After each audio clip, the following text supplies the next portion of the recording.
And we are live, everyone. Howdy how, everybody. Welcome to our next episode of Dragon Fall. Episode number are we on again? Is this 7? I think this is 7. Feels like a This is 7. Saddam, yeah. This is set 7. Well, welcome everyone to our 7th session of Dragon Fall, and oh boy, how am I glad we're getting along. Does anyone want to, recap what happened, or am I going to have to, pick someone and let them go with it? Auden. No, Outden's done it enough. I want to. If someone else doesn't volunteer, I'm going to pick someone. Okay, I will recap it. Oh, okay. So we woke up. We had food. That's basically it. There was some interactions with characters together and with staff members, and you guys also realized, although you could afford the food here, it's stupid expensive. Hey, what up, Pim saying? Hey, what up, Pep? Yeah, we had some interactions. We had. Actually, did we start it last time on like a previous day? Yes, I think we just we were arriving, and you guys heard the doors closing. Okay. I thought that was like, for fuck's sake. Okay, so what we had was we arrived in the place, we ate, then Auden went ahead and had an affair with Maffeo. We had some interactions with the people at the place that we are staying in. Uh, the door closed before we managed to get in, so we had to basically go into the tavern, hotel, brothel place. Which is a 5-story building. Yes. Then we went to bed. Then we woke up. The door opened, and we had more food. Several of you woke up to the door opening. Some people woke up before the door. Some.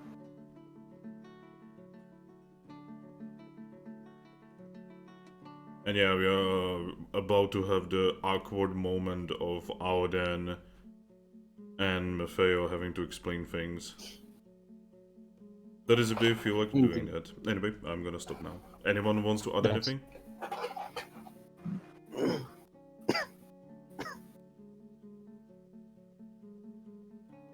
No? Alright, well, let's get into it. Does everybody remember where you were last at when we ended? I believe I had us where the doors themselves were opening up. Sapini is in her room, currently taking a shower. It almost feels like an earthquake with the doors opening. Is anyone looking out the window at the main doors?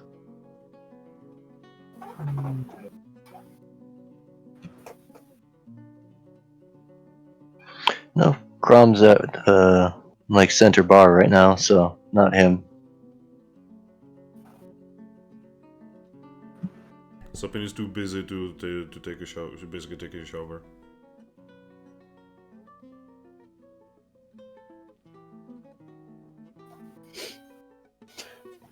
For sure, Auden's still asleep. No, this is what you were waking up as the doors were rising. Oh, right, okay. So Auden wakes him just, what?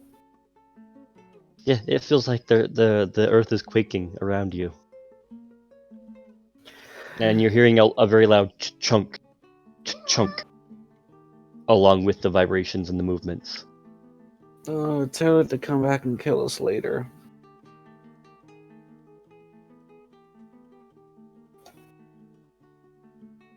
Mythia, do you have a response to Odin's waking up like that?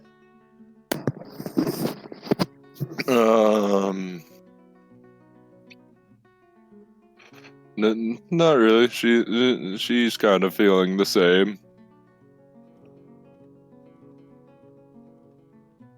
Let me double. Here we have. I think. Do you remember what room number you were in? I don't want to go back a week just to see where you guys were. I think we were in like room number 4. It was we somehow looked down and got like the lover's suite or something like that. You were 454.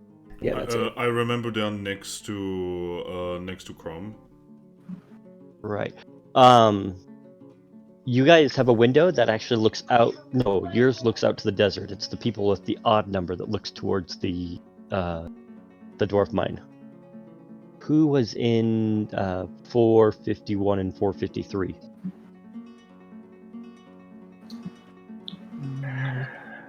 I think I was in one. 451 was Sapine. 452. No, I'm in 450. Yep, Sabine was the Yeah, first one to grab a 50. thingy. Then it went. Steve was 453, but Steve's already down at the bar. Yes, and the bar does not look at the dwarf mine. Actually, no. The bar has windows on either side, so it does have windows that look out to the dwarf mine as well as the desert.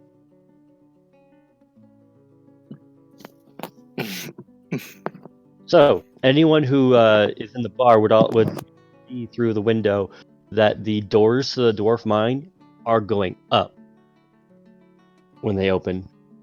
Oh, it's And a gate. And we Uh-huh. could have assumed so. Just by the, small earthquake. Yeah, the occasional chunk you're hearing, you can probably guess is the gear work that they use to raise the gates. And these are thick, tall gates that are going up into the mountain itself.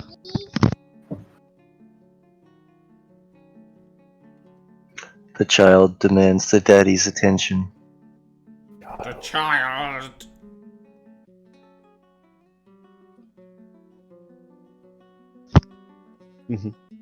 All right. So, yeah.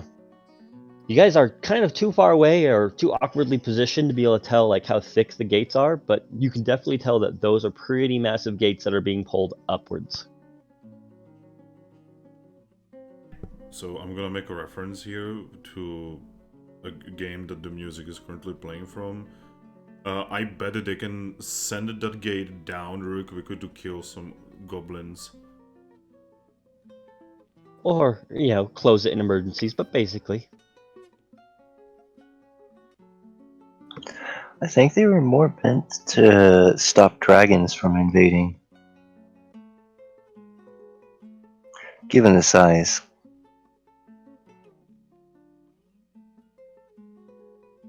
I mean, there are dragons in the land, definitely, yeah.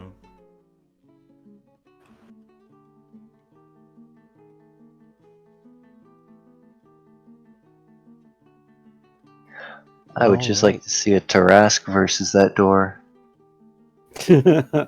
That's not a fight. It's okay. You just do the portal bug thing.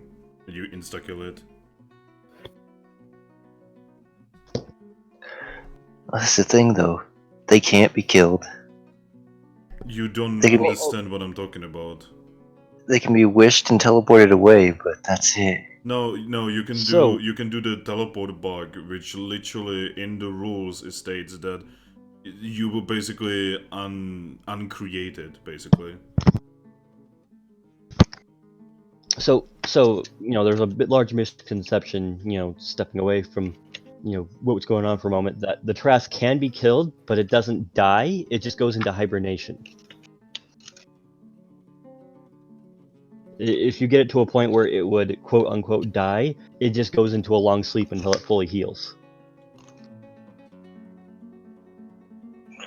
And apparently, if you were to have knocked it below 0 HP, it will just eventually recover to 1 HP and start regenning again. Yep, which is why you do the teleport bug, which basically just uncreates it because you put him in pocket dimension, then you undo the teleport, the portal, and then you undo the pocket dimension, and because there's no longer any portal, it just ceases to exist. The Trask has a lot of immunities, but teleportation is not one of those immunities. At any rate, enough about theoretical creatures that are not near this particular location, Yay. as far as any of you are aware of. You stopped at Mr. DM. I mean, for all you know, there might be a Tarask buried somewhere in the desert. It's a big desert. Okay, we need to call in Ruby, and we need to blow up the desert. You just open a gate spell. Look, just call in Keen and let me roll a few dice with Tatsu, and eventually the Tarask will fall in love. That is the most beautiful thing I've ever heard. I think at this point, Aladin's going to get out of, or at least sit up and, do the morning stretch, and look over at Matteo and just smile. Oh, by the way, it takes a good 15-20 minutes for the doors to raise. And they are loud and it vibrates the entire time. At least they gave us an alarm.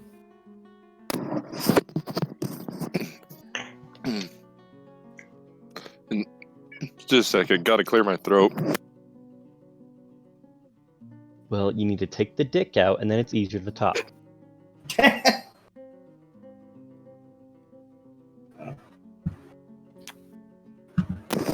No, I had a pretty bad major coughing fit for a moment before that.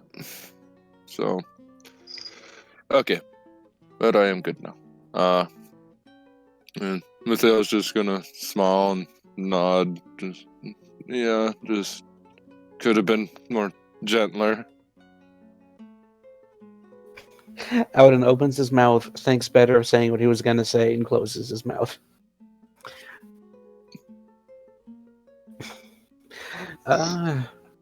Well, you want to head down and get some breakfast? Yeah, that sounds nice. Should we shower first? Sure. Do you want to go first, or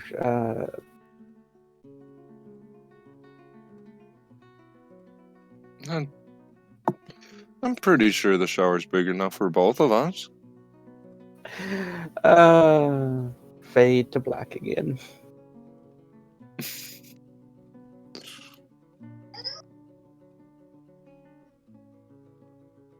Do you two want to roll anything for the shower? Or do we want to worry about that later? We can worry about it later. Yeah.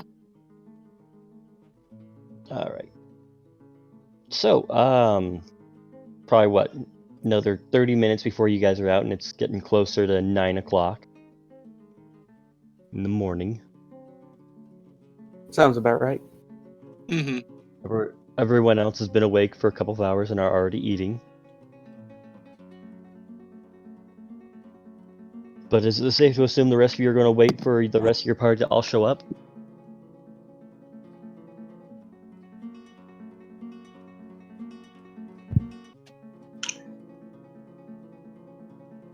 I mean, Steve would. Wait for the rest of the group to show up and get their breakfast before they go into the town together. Yeah, I was gonna say, wasn't the only one who, like, other than the lovebirds that wasn't there, wasn't that just Sapine left? Yeah. Well, everyone you else still thinks do. Matteo is at the ship. They don't know she came back with Theoden. Also, you do realize that when 3 people are missing, that's literally half of the group, right? Yup. Well, I'm asking Chrome because he is the one who proceeded with that question that way.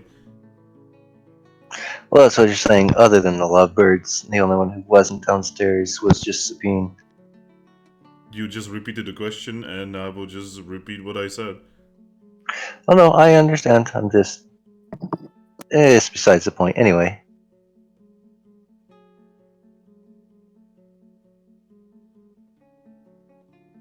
Alright, so it's not quite 9 o'clock, but closer to 9 o'clock when those 3 are done with their showering time.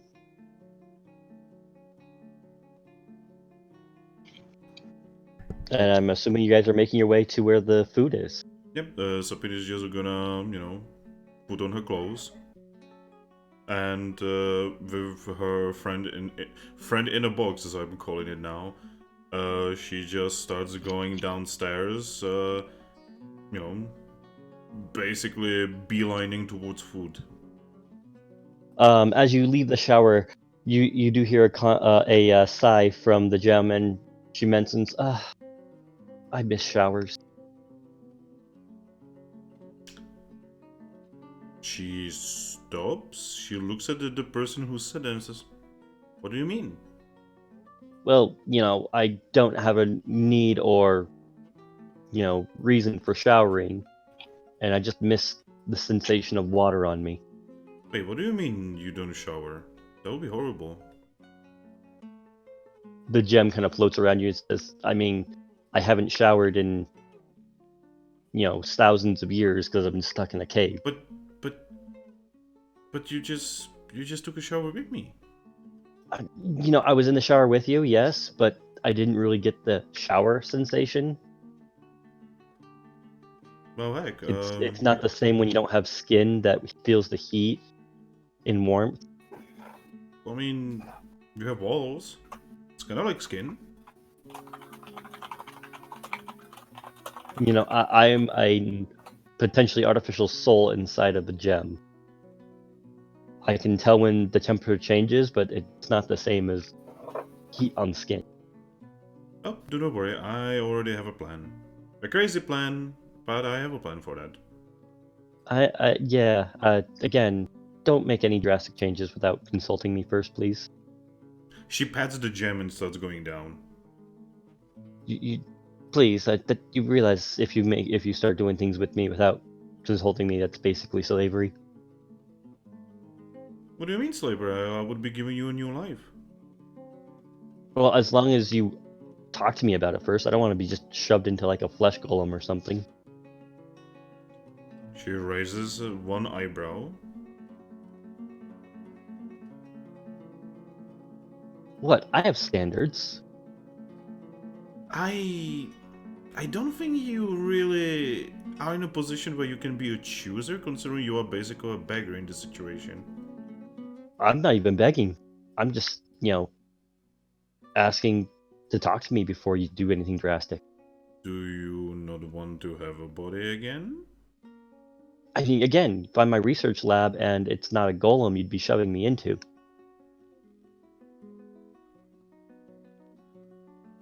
Anyway, we are gonna talk to this later, and she just continues humming a tune. The gem does its thing floating around you. Yep.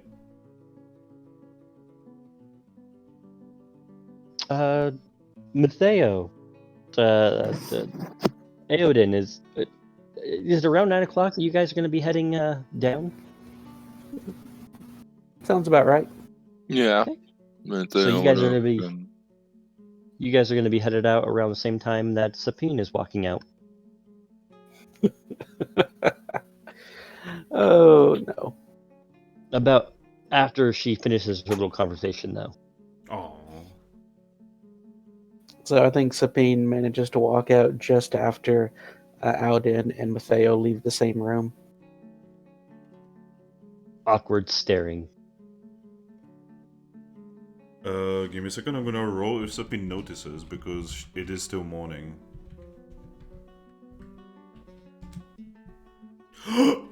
Oh, yeah, you notice. Your eyes are wide open. Okay, you can see her stop. Slowly turn around and look at both of you. With a smile.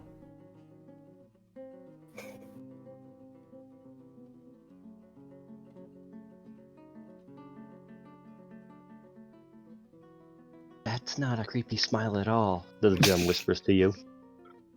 Unfortunately, it doesn't whisper very well, and the others hear it as well. While still having that slightly fake smile, she just does the whole, I'm trying to appear in a specific way. Well, it's a creepy way, just so you know. Alright, that's not what I'm trying to do. So she stops smiling. And she has just her usual Sapine face. I think Audin turns around at the whisper and just stares for a moment before turning back around so Sapine can't see his expression. And Matheo's just gonna give her a little happy, oh, good morning, Sabine. Oh, hi there, Maffeo. That's very interesting that you are there, coming out of the same room, together with Auden. No, well, he did come and see me last night and brought me food, and I don't know, we...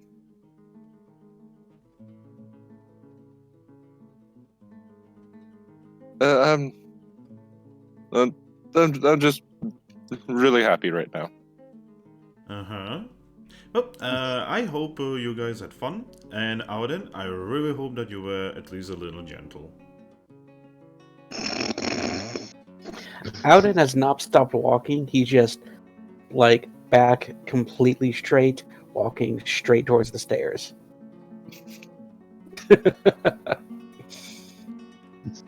Wait, so that means you have left the Maffeo behind? I think it's about 5 feet in front of her at this point before he pauses. Unless she decides to just follow. I mean, she was in the middle of the conversation with Sabine. She can walk and talk at the same time, probably. Maybe. I don't know, Maffeo, did you stop to have a I am conversation? a food. Yeah, she would have stopped when she said good morning. But if Aoden continues on, she'll continue the conversation while walking if Sabine starts walking. Sabine would start walking if you started walking. Okay, well, it's a walking conversation. Okay. So where's Auden in this episode from Friends? Awkwardly currently walking away. Yep, he's currently standing at the top of the stairs, waiting for Matheo. So yeah. Yeah, so Sabine's just gonna, while walking, she just looks at Maffeo and just gonna say, so how was he? Walking faster.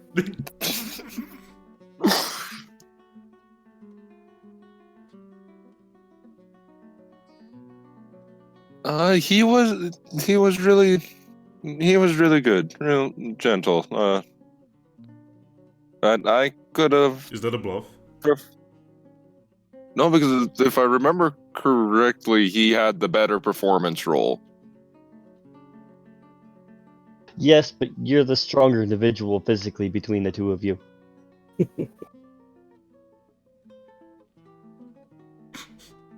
If anything, you were probably the rough one in that situation. Ow. So Sabine is just gonna nod to herself and just say, alright. Well, I guess I'm not gonna have to throw him down the stairs.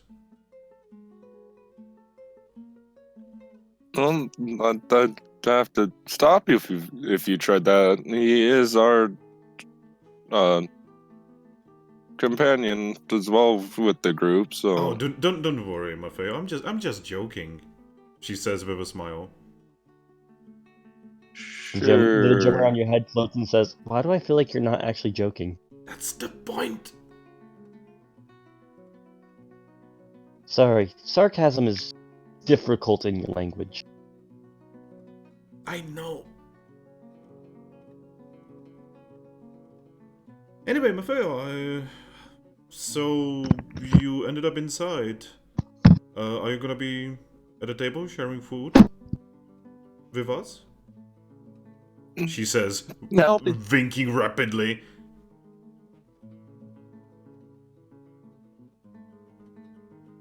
What? You know, with the eyes, basically just like blinking, winking rapidly, I'm not even understanding this. What do you not understand on the simple description? I'm trying to figure out exactly why you're winking at her. That's the thing, she's awkward. Let it go. Gem says, are you okay? Do you need to have Aoden look at your eyes? I'm okay. Oh, alright. Don't worry. Yeah, I'll be joining you guys for breakfast. Awesome. So since you are here, who is at the barge? Well, that would be our captain and his crew, and Balto and his lady friend. Oh no, you're about to there? Well, he can't exactly come inside here, and he kind of encouraged me to go with Aladin. So Oh, to be honest, he probably wanted some private time as well. And actually, the doors are wide enough that he could have easily squeezed in. well, Matteo didn't know that, so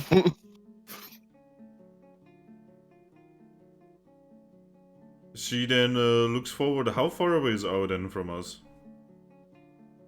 I don't know, Aoden, are you going to go down the stairs without them? Or are you going to wait at the stairs for them?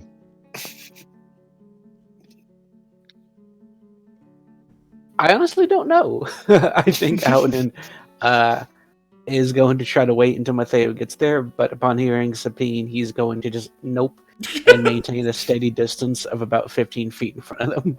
Auden, why are you so far away from us? Come on, join us. Sorry, what was that? I'm at the bottom. I'm gonna go and get. I'll save a place for us. I'll meet you at the table. Why are you running away? Don't know what you're talking about. yeah, Matteo's just gonna giggle. And yeah, Auden is on his way to to a table. If the others are already at the table, they head towards there. If not, he will grab a table that can hold all of them. I'm pretty sure they did actually take a table already, yeah. I thought they were at the bar. 3 of us are sitting at the bar. Ooh. So yeah, yeah. What kind of table are you picking, mate?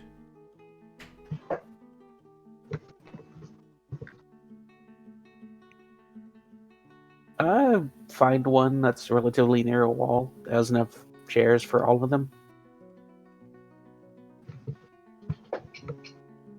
That's really about it. He's not looking for anything specific, just table with enough chairs. Most of them are at the bar. He'll head up to the bar then. Actually, I think they're all sitting at the bar, if I'm not mistaken. Yeah, I think so. Breakfast Yeah. bar. Well, actually, just the regular bar that they happen to serve breakfast at the bar in the morning. So yeah, he will head up to the bar, take a seat next to whoever's at one end, and everyone there will probably notice he looks a little sunburned, or potentially like he's been blushing for the past several minutes in a row, Or hours. which is impressive considering how tan he is.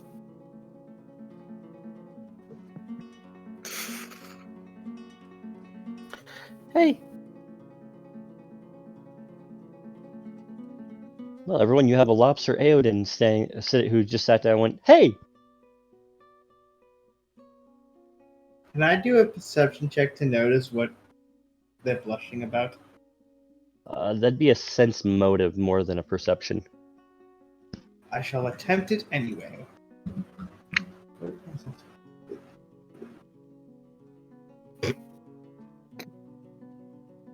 Question is, Aoden, are you trying to hide it at all? I think he's too frazzled to hide it. Okay. I mean, he's definitely just like embarrassed about something. Let me take a look here. You're not actively trying to hide it, but it is something that not necessarily everyone's going to notice, since it's not something you're also actively showing.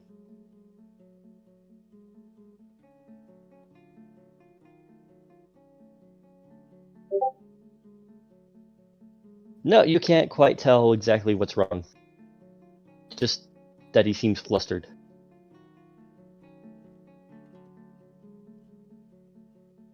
You okay there, bud? I'm fine. Just So what do they have here? The human bartender barbecue? goes, "We have food." That's delightful. What kind of food? You were here last night, right? Yes.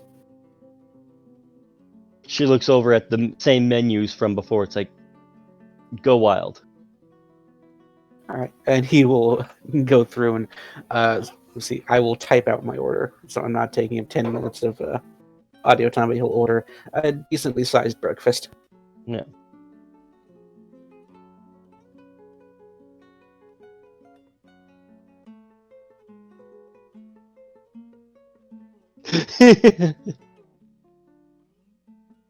All right.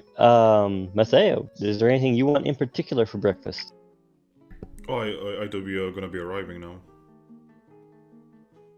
Hmm? We have not technically arrived yet. Oh, were you guys still behind him? Oh yeah, he was just going Okay. forward. Well, alrighty then. You two. Let me check something here.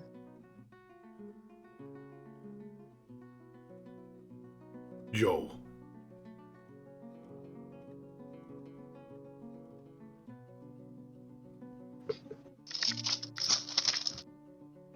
These ones. There you go. Oh, okay. Just cleaning people, going about rooms. You don't actually come across anything in particular, but definitely get a few looks from the cleaning people, just because none of them have seen a wild elf before. They usually don't come out this far away from the jungle. Yeah, Sabina's just gonna slightly elbow Maffeo. She's just gonna say, "Hey, it seems you are getting even more attention." She's gonna kind of look around, noticing at all the cleaning people kind of staring at her, and like, well, that'll probably happen a lot. Wild elves aren't really known for being out in the caldera. We usually keep to ourselves in the forest unless we need to trade things. Oh, you are the first one I have seen. Let me put this in perspective. You have about 12 wild elves a year who will leave the jungle and go and visit villages in the caldera. You said 12? 12. 12? They do not. Yeah, 12. That's how many leave the jungle to go visit people or do trade in the caldera. That's how much they don't like leaving. So yeah, Sabine would definitely never see one, considering she was stuck in her village for the most part. Yeah. There's plenty of stories, kind of like boogeyman tales of wild elves who will attack anyone who, trespasses, but most of those are blown out of proportion. Usually they'll just be kindly escorted out unless they're being actively hostile. Okay. Yeah, she'll. And we don't really much care for too much for the going out to the caldera. We send about 12 elves a year out to trade and just Do business. yeah, So do stuff like that. But I was probably one of the very few who just wanted to go out and actually explore and be out longer than just trading. which number are you then?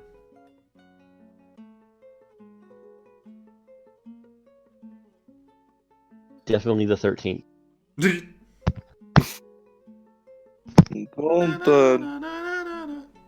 normally I wouldn't have been one of the elves sent out, so I'm kind of just the odd one out. Well, glad that you are, because it was fun meeting you and talking to you. And it was nice getting the chance to meet you too, Sipien, and I'm glad we're part of this adventuring company. Yes.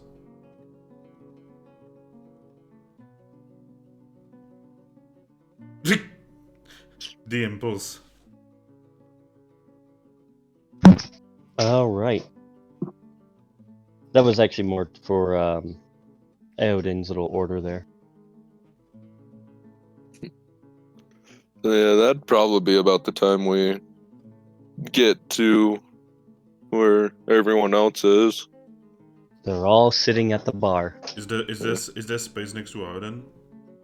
Yes. Well, okay. Eodin, are you gonna sit somewhere there where there'd be space next to you?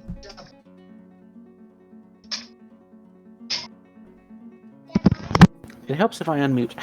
Oh yeah, he will sit on one end of like the line of all of the group. There will definitely be a space next to him. Okay, Sapin is gonna start slowly and but surely push Maffeo towards the one spot next to Auden. Mattheo's just gonna kind of blush as Sapine pushes her. She would have noticed the spot was gonna plan on sitting next to Aodin, but with Sapine encouraging her even more, she'll walk up next to Aodin, give him a kiss on the cheek, and then sit down next to him.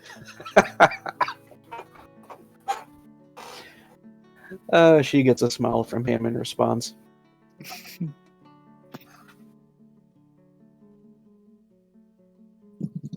Yes. And then Sapin's just gonna sit whenever. Pretty much whatever you guys want for breakfast, they probably have it, or the ability to make it. Alright, I'm gonna write down what Sapin is gonna be ordering.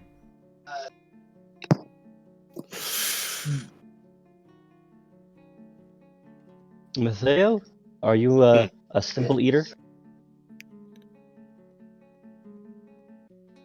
Yeah, she wouldn't be very picky about, so as long as she gets some food. Well, you're handed a large menu. Oh boy, I gotta think of what. God damn, I normally sleep through breakfast, so it's been a while since I've actually had breakfast. Okay, can I be that guy and tell you that is extremely unhealthy? Agreed. Well, you're talking to a guy that closes a Taco Bell and doesn't get off of work until like 3 in the morning, so... Protect some Arden's order! Sorry. I feel ya.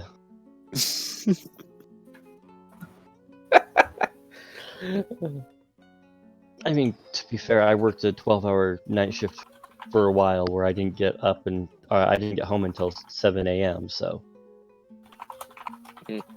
Yeah, there's some nights where I don't get home till then, but that's mainly because I'm out hanging with friends. Alright, it's safe to assume that there's plenty of food options available. I don't want to spend another hour on doing food things like we did last time. Yeah. If you guys don't mind. I mean, in game, yeah, you'll probably take about an hour ordering, eating, and enjoying each other's company. So, unless you guys got anything to bring up while everyone's eating.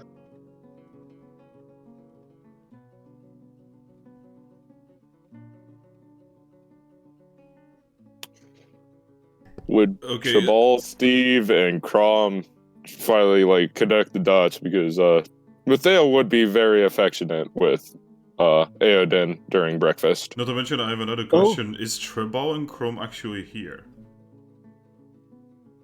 Yeah, they were the first ones down at the bar with Steve. No, I mean actually here because, you know... Oh. What do you mean? Oh, hey, Trouble. Yeah, I Crom? typed my thing.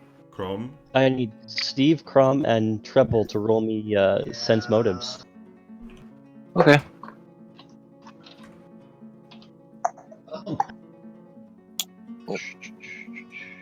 Trouble is definitely not noticing.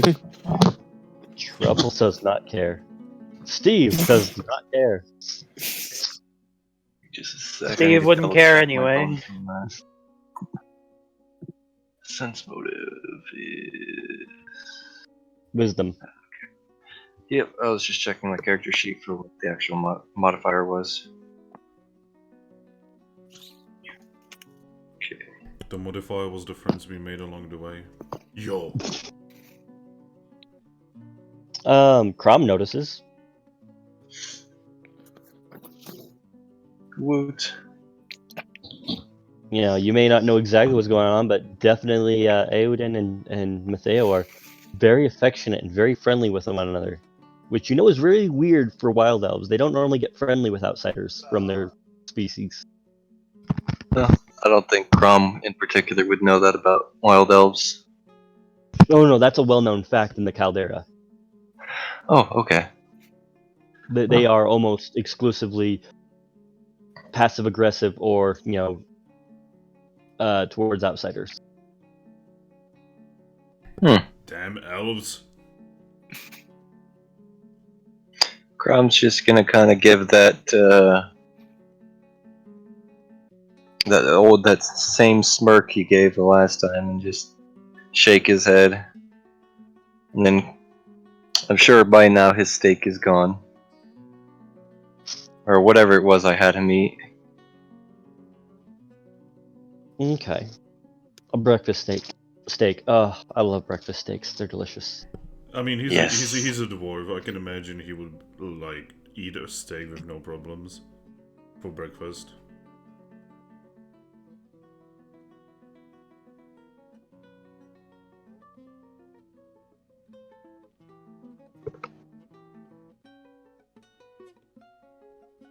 I need... Actually, I need all of you to roll me a perception check. Oh boy. One of my lesser stats. Let's see.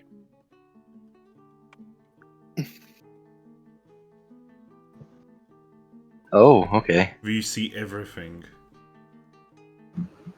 Well, yeah.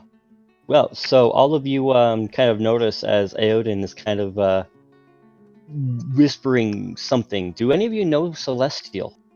I do. Okay. Well, you'll understand whatever he's saying. No. Nope, Matteo does not know Celestial. But you do notice this. So Eowyn is kind of giving a creepy stare and whispering in Celestial to you, Matteo, Prom, for right now. And Eowyn, what exactly is the words you're saying? In Celestial, he's saying, "Let their wounds fall upon my shadow."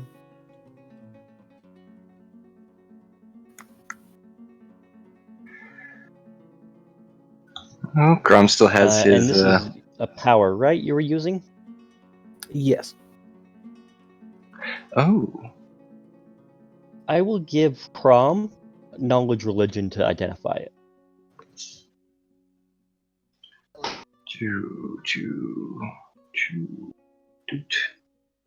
My knowledge religion.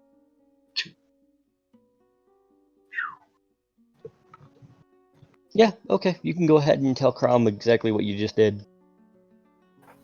I will message it to him so that nobody else knows, because I'm a sneaky bastard like that. That's fine. But everyone else noticed that you were creepily staring at them and whispering something.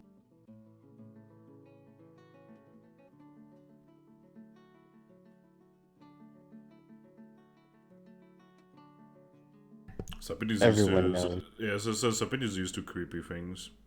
It's okay. Yeah. She's not questioning. She has a floating voice around her head. Oh, speaking of the floating voice, it does kind of coo us. Ooh, interesting. What you doing, bud?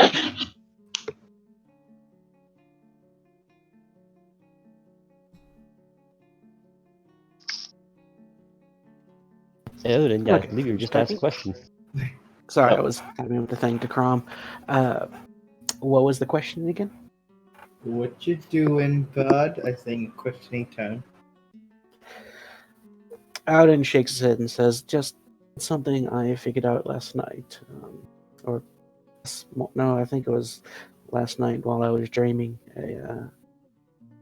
Just an idea I had to ensure nobody, if we run into any more skeletons, nobody comes as close as we did last time to death. Ignore So, the fact that it was The he. one He that was came the closest. close to death. so basically tactics. Yes, a way of healing you. I mean, wasn't that you who rushed forward and almost got yourself killed out then? I don't know what you're talking about. And by now his food is arrived, and he just picks up like a bit of leftover toast and starts to eat munch. Nom, nom, nom, nom.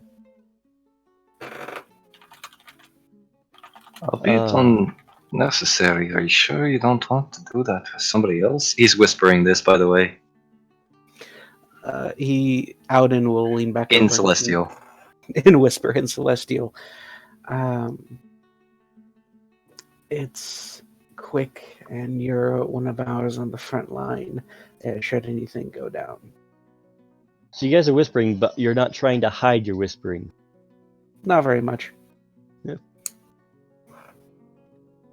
Just depends on if anybody else, as per the NPCs, can understand Celestial. She looks up and says, "Hey, Emily, what are they saying?"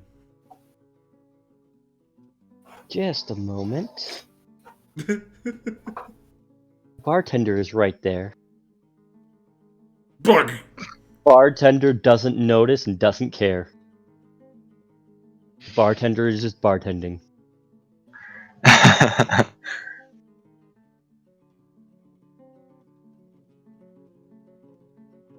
All right.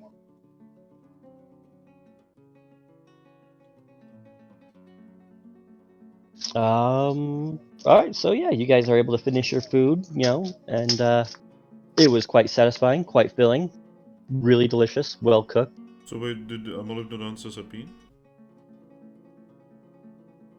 I don't know. Are they? I don't know. It's not like I play as her. Yeah, Sabine asked the little flying orb what we were saying. Yeah, because it's like, she obviously knows the language. Religious mumbo jumbo. Ah, so the usual. Gotcha. Yeah. I mean, one of them's willing to sacrifice themselves to make sure you all stay alive. Nothing important. Oh. Wait. Oh. And she said that out loud in common for everyone.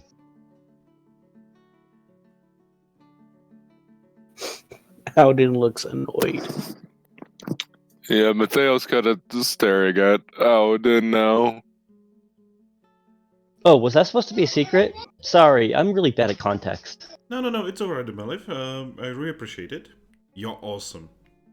I mean, I was really bad at context beforehand. Like I said, I was a researcher. I didn't deal with the minutia of people. And like I said, you have not done anything wrong. You have actually helped out. Anyway, you two, who gave you the right to kill yourselves for us? That's really stupid. We barely know each other. Grom's just gonna grin and pat Auden on the back, and then just leave it for him to answer. Look, especially if it's Auden, because he literally just started dating an elf. They're dating? Yes. Wait, you didn't know? Well, we haven't made it official. I mean, I wouldn't mind it, but I mean, it's up to Aodin. We kind of just. But Trebo, have you not seen them? They literally sat down, and the first thing Maffeo did was kiss him. I was just being really affectionate. She's kind of blushing. Like, it's very noticeable blushing. Like Trebo, have you quite literally not seen them being the cutest ball of cute fluff? To be honest, I was kind of distracted thinking about food. I can understand that, yes. But also look at them. Look at how cute they are together. Look at them. Shipping intensifies. I wish I He could takes just. I wish I could just conjoin their bodies together. I mean, that's what they did last night. Well, yes. Are you talking to your little floaty orb again? What? I'm assuming you just replied to the DM in character. Wait, well, how would Emily know? I just heard you I almost talking. didn't say anything. I'm so confused right now. That was me as the DM. Oh, I thought that was Emily. No. Sorry. It's okay.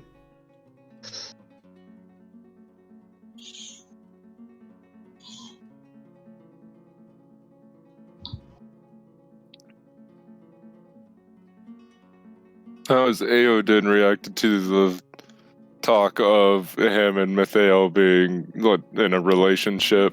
Not to mention the fact that everyone now knows that Auden wants to fucking kill himself for him. Auden has toast. He's focusing on the toast right now. Just toast and just trying to block out the rest of the world. It's not working, but he's trying. So Peter's just gonna like look over, like the shoulder of Maffeo and just say, "So Auden, are you gonna answer why is it not okay that you are basically sacrificing yourself for us, even though you barely know us?" Auden rolls his eyes and says, "It's hardly a sacrifice. It's a bit of pain to ensure everyone's kept on their feet in case of an attack. Well, I'm perfectly capable of healing myself. It's a at the same rage. time." Well, I for one really do not enjoy pain. I think pain is horrible. When you travel as much as I do, you get used to it. How do you get used to pain? Experiencing it multiple times. See, that's not alright though. You should not be experiencing pain that so often that you get used to it. Maffeo, tell No, him but- something. Perhaps, but it is the case.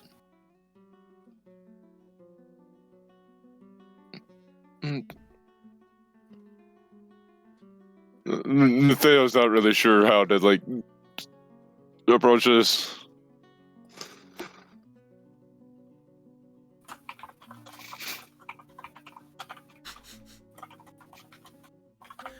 Sabine putting literally everyone on the searchlight. Not even a spotlight at this point. Bartender awkwardly comes over and says, "So, is everything been all right? Any issues I need to help out with?" Oh, nothing. Our friend here is just trying to kill him so for us. It's horrible. Oh, how can I help then? How can I fix it? Could you please tell him to stop doing that? Stop doing what? He's trying to kill him so for us. I mean, I think that's his right to do with his life as he wants, I suppose. Well, shouldn't we have the right to deny that, though? She shrugs like, "I don't know, I don't get into moral quandaries. I serve alcohol and food." See, and that right there makes you more morally good than all of us combined. She nervously looks at all of you like, "I think I'm gonna have to ask you guys to, head out.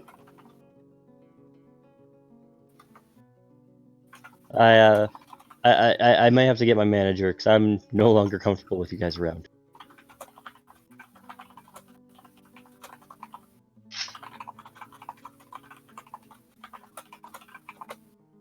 She's kind of nervously Alden looks at all of will- you now. Yeah, Alan will stand at that point. I'm going to get my things, and we should head into the city proper. Grom's going to give her a slight pound and say, my apologies for this inconvenience. That's fine. Just go about your business. Just stop worrying me, please. How much did breakfast cost, by the way? Do you have your keys on you? Sure. She'll if you ask, she'll ask, "Where's your keys?" He'll fish it out. Okay. Does anyone else show their key? Crom's already taken care of all this before. Oh yeah. So yeah. Anyone who shows their key isn't charged. Yep, Sabina's gonna show her key as well. Yeah. Show my Alden will leave a few gold as a tip then, and as a bit of an apology. Let's call it 5 gold. Mateo, you said you just wanted something nice and simple, right? Yeah. Yeah, yours was only like a gold. Okay. Crom will add to that by leaving 1 singular platinum. Jeez. I now have 1,684 gold. Yeah, she takes it and she nods and says, "You all have a good day. Don't forget to take your key back to the front office when you leave. Unless you paid for more than one night." Thank you very much. Mm-hmm. And then Crom, I guess, will be the first to turn and start walking away Sabine follows. towards the front desk. Yeah, Sabine follows. She's not thanking her, she's not leaving any money behind because she thinks she's a bot.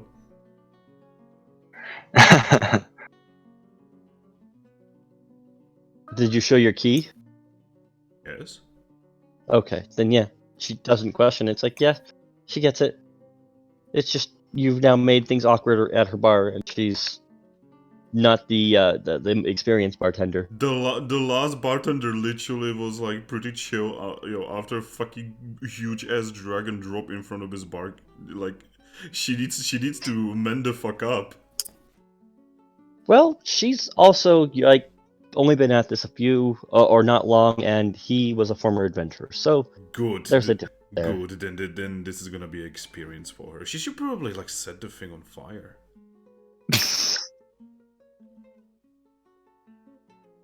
Just leave a little fire, upstairs. Just don't give the poor girl any more of an aneurysm than she's already obtaining.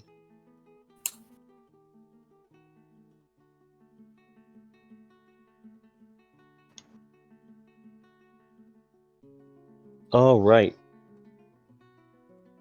So you guys are leaving the restaurant area. Yep, and once they get to the front counter, Crom's going to set his key on the counter. When you put yours, she grabs it, says, "And have you taken everything out of your room?" I have. All right. She takes the key and pulls back and says, "Thank you for your patronage." then Crom will bow, head to the front door. I follow suit and give them my key. Yeah, Sabine does the same and just goes. And every time she bows, or gives a small bow, and thanks you for your patronage.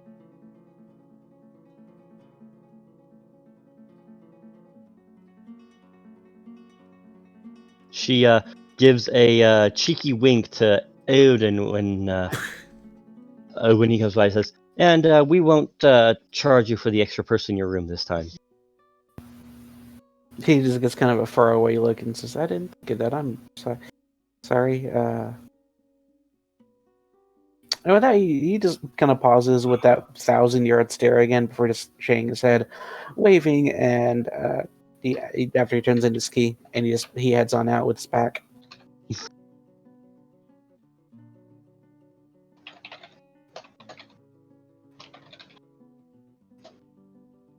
Alright, you guys exit out, and you guys are in the front of the building facing the desert.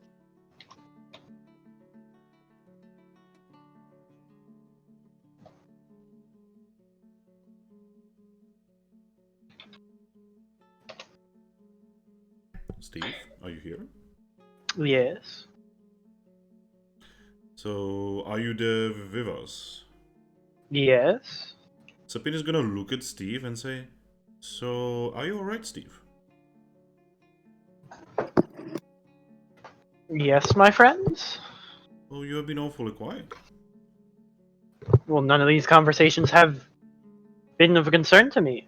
Oh, but one of our companions is being a silly butt, and he's dating one of our other companions. Well, the dating part is of no concern to me, and if he wants to put his life down on the line, then that's his own choice. Although I think it's a stupid choice, it is his own choice. Huh. She just shrugs and continues walking.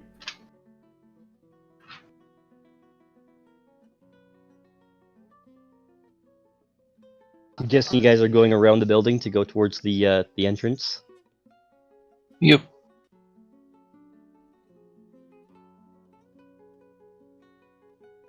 And Crum's actually going to turn to the rest of the group and say, "So, any ideas where we should begin?" Sabine points at the big open gate and says, "I think inside would be a good start."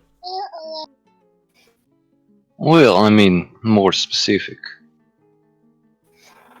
She pulls out one of the arrows and just says, "What the fuck?" She pulls out one of the arrows and just says, "I think we should find out who made these first."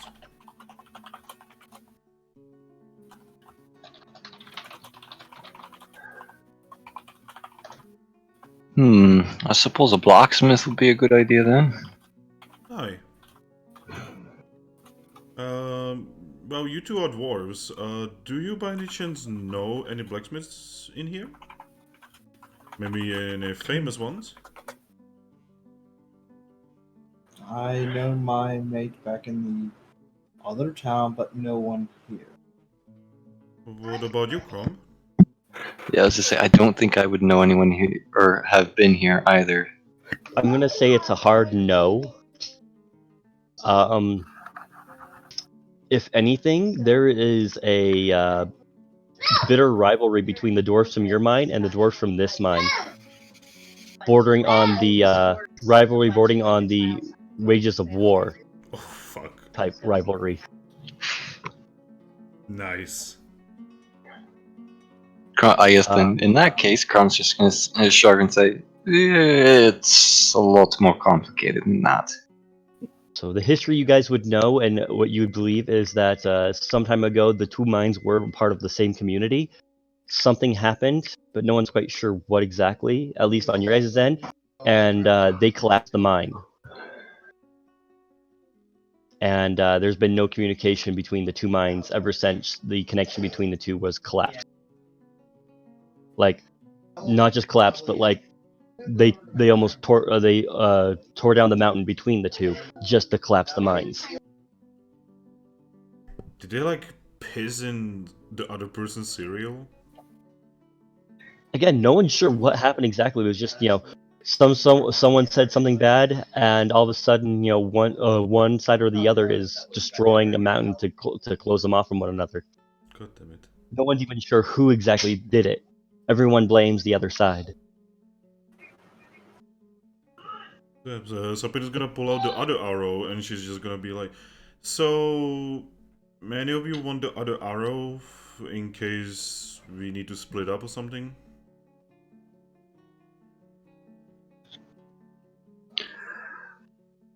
I suppose I could hold on to it.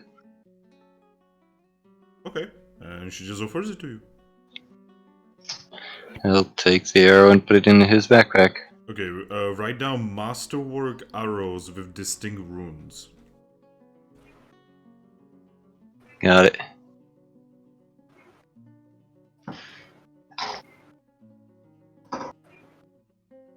All right. So you get up, and there's a bunch of caravans that are like wagons and whatnot of people trying to come in and out. And there are definitely like dwarf guards every, couple of feet or meters between each other as they're checking people coming in and out.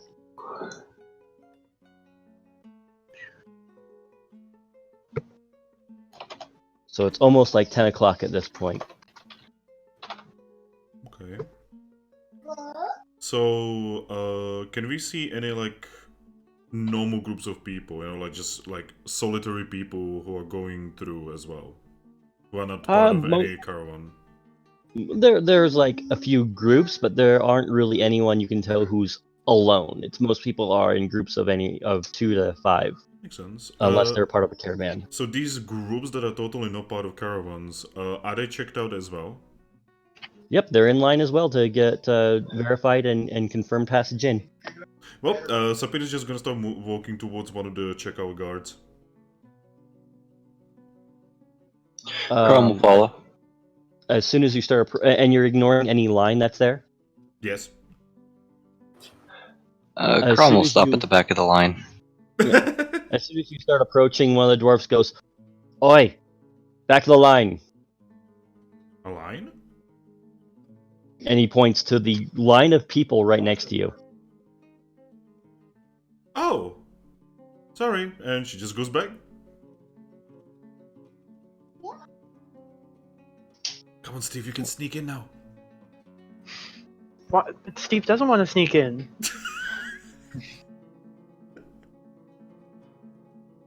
Alright, the lines actually do go pretty quickly because you are still fairly early in the day. And so as you get to the guard, he says, "Welcome to..." Now I gotta make sure I have the words here to make sure I say it right. Do you have to written? Have you written it down in a like pronunciation? Yeah, I tried. That's amazing. It doesn't work. There's no they don't do Irish translation or pronunciation. Oh no. Just record it once, and then you can just use the recording from there on in to pronounce it for you. See, that right there is the smart thing. Not even I would think of that. I thought about that. I just haven't done it yet. On Fjornus Moor. I would imagine Sapine's still in the front, correct? Yep. So, Sapina's just gonna smile at him and say, "Hello there. Are we free to enter? Is there any tax or anything like that?" Yeah, he does have like a board and a pen, and he says, "What's your business?" Oh, but we are looking for trading. Trade. All right. Do you have a name for your particular group? Not really. Okay. Well, then I'm gonna have to get each of your names individually. Not gonna do it. You're not gonna. Wait, what? The fuck? Crom has decided not to do it. God damn it, Crom. So she's just gonna look at the rest of the group and she's just gonna say, he needs our names. Then she's just gonna look forward again and say, "So, name Sapin." He writes down. Trouble just yells forward, "Why don't we just come up with a group name?" I don't think that's a good idea when we are standing in the front of a line right now. Steve, do you have any sort of official tagline or merchant name for yourself or for what you do? Oh my. Can you give me like 2 minutes to check my notes? Because I do somewhere. I'm not sure where it is. Yeah, go right ahead. You could say you are lost. Yeah, while he's doing that, Crom's gonna say, "I would like to specify that I'm not here for trading. I'm here on adventuring business investigations." And that adventuring business probably also has trading in it, which is a much easier shelf to put all of us under. Well, The dwarf I kind of have no intention of sighs. trading. Great. He pulls the paper, puts it in a bag, and starts writing again. God damn it! Adventuring and trade. And then starts writing all Time the is an names down. illusion. Sabine, okay. In order to see the look that Sabine is giving you, just refer to Applejack in the chat right now.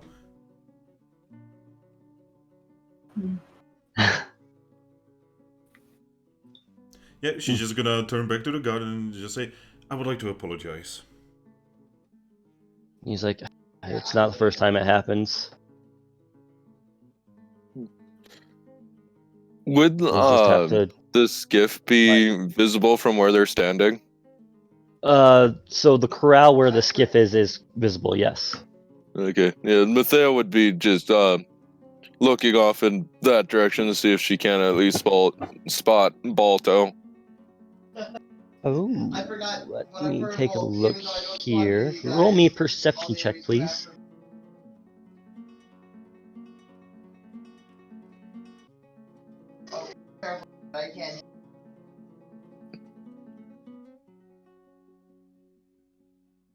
Jesus. Yes, you definitely spot Balto as he looks up and spots you as well. And he picks up and starts walking over. And, Nisha is right on his back the entire time, balancing. All right.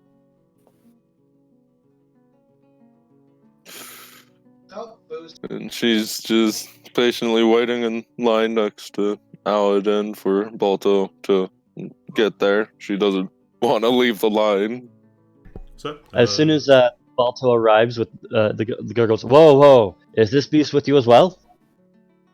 Yes, this is my animal companion, Balto. He takes an exaggerated size, he takes his paper off, puts it in his bag, and pulls out another paper and starts writing down on there. And you can hear an audible groan from the line. Sophie's just gonna look towards the garden and just say, I'm so sorry. He just kind of waves and says, whatever. And what's the beast's name? Balto. And that is Nisha up on his back. And his?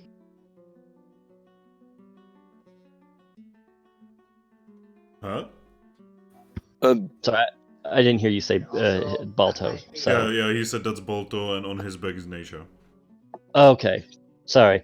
Rage was trying to eat and talk to me at the same time. Shame on her. Hey, you take that back. I will bite you. I will. I'll take it back. I love Rage. Alright, and so he finished writing, says, okay. Did everyone give their name? Sabine did. Yep. Odin did. Yeah, Matheo would have. Yeah, Treble gave his full name. Oh, I need to roll one more thing here. What about Crom and Steve? Crom? Yeah. Have you given your name? Yes, I said yes like 10 seconds ago. And he looks at Steve and says, and your goblin slave here? Hey, he's not a slave, he's a friend. You keep goblins as friends? Of course, he's really good at doing stuff.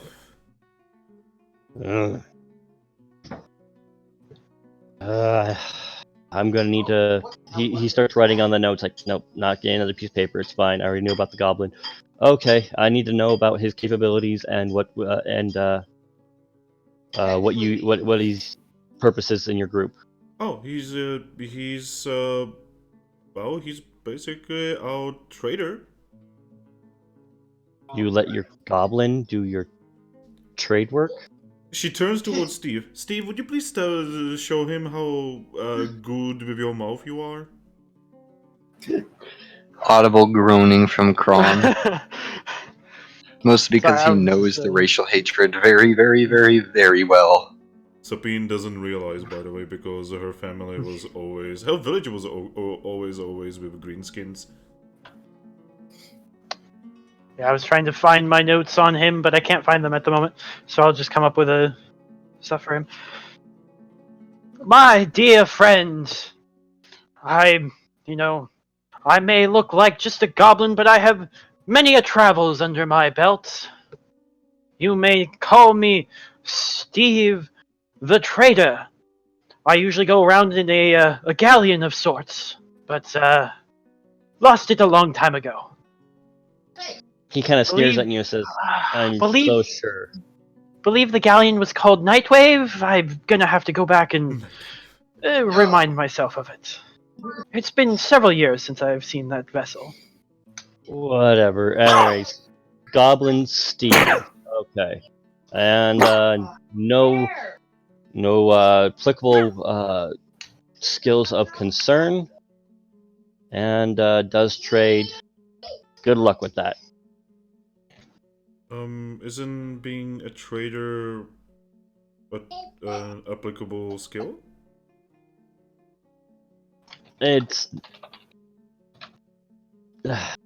just good luck with trading with anyone with a goblin here.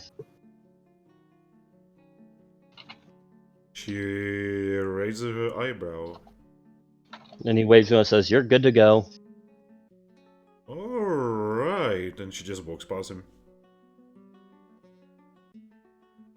All right, it is a very large marketplace inside.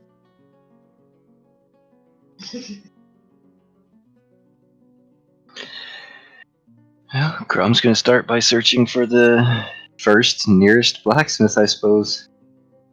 Okay. Roll me perception check, please. Kill the bull! What the fuck? Shoot the balls.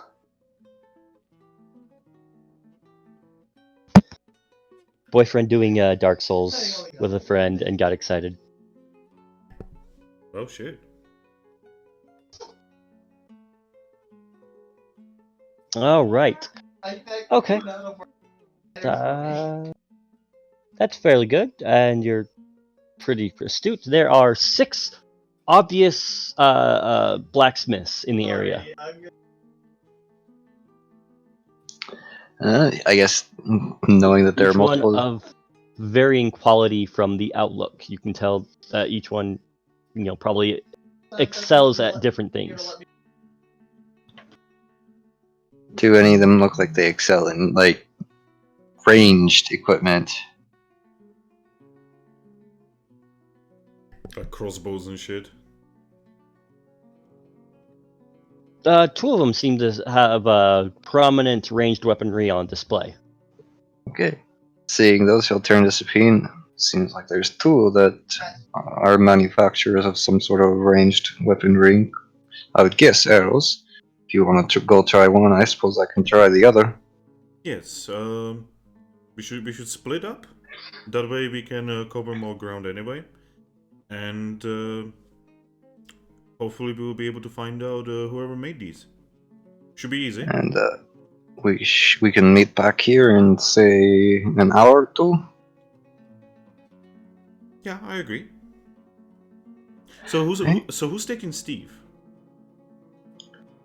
Or is Steve going to go off and try and sell some of the armor and weapons we got on his own? Hey, Crom's carrying the armor and weapons.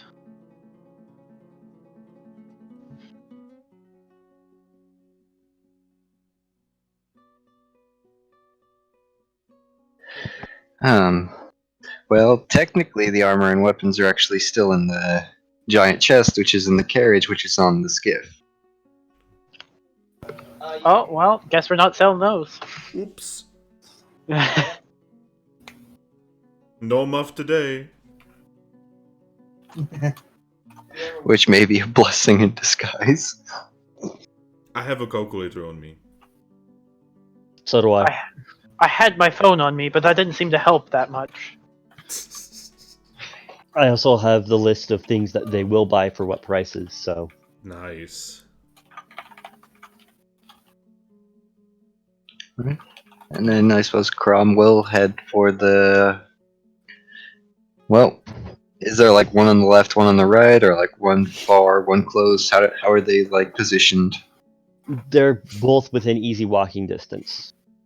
It looks like there's the marketplace is separated in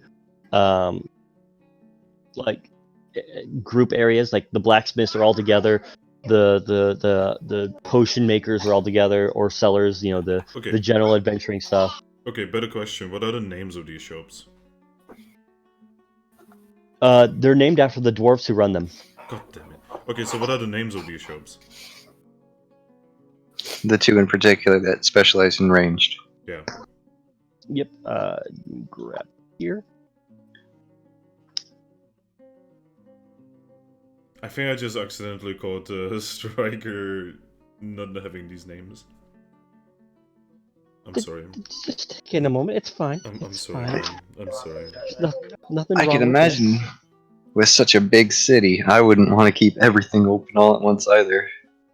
So I there's mean- Dolgrens and Harsk. Doldrins. So it's going to Harsks. I guess Crom will go to Doldrins. Who's going with whom? I guess now's the time for them to just decide who they're gonna follow. Okay, guys, type in chat who you are following. Are you following Sapine or Chrome? Just type in chat.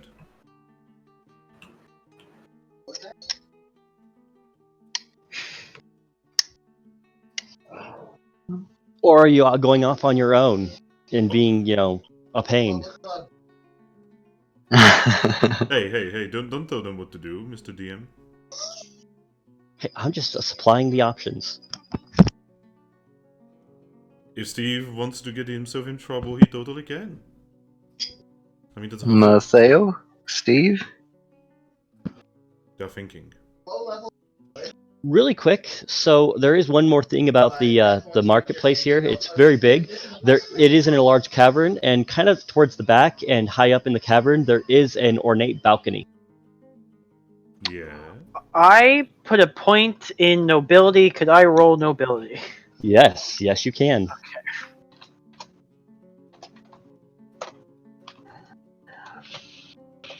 Oh!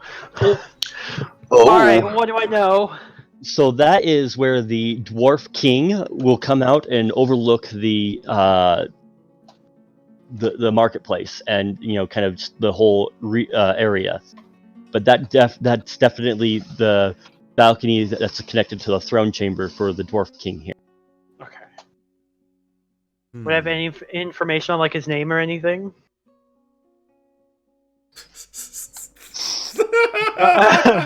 I'm trying to make sure I'm pronouncing this correctly.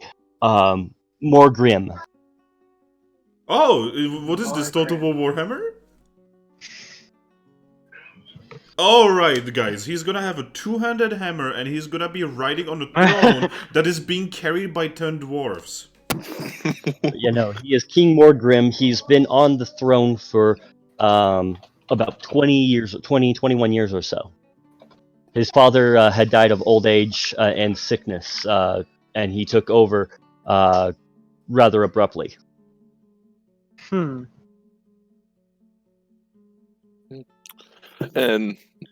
so I have With that, decided- one more thing. With that nat 20, he does have an official advisor that he who works with him on all of his things. That advisor is called Callum. Kalum. Oh, I spelt it right. Okay. I'm already. And Callum was also his father's advisor as well. Okay. The Dwarf King does not interact directly with the marketplace. He observes from up above. He has never actually been in the marketplace proper. Oh. Okay. Serves.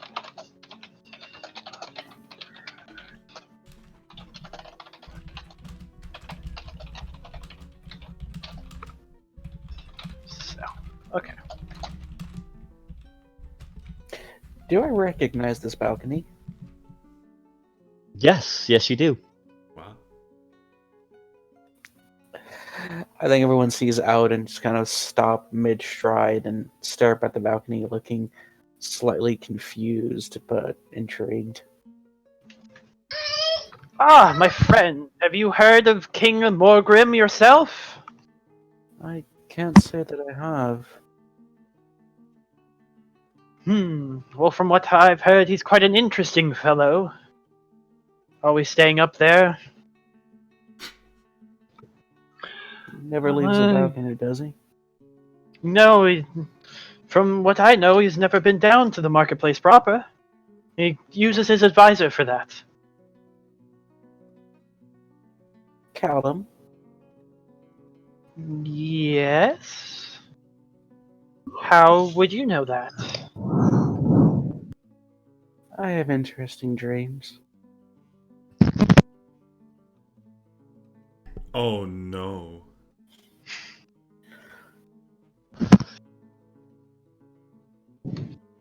You seem to have a very interesting life ahead of you. Matteo, I need you to roll me a D100, please.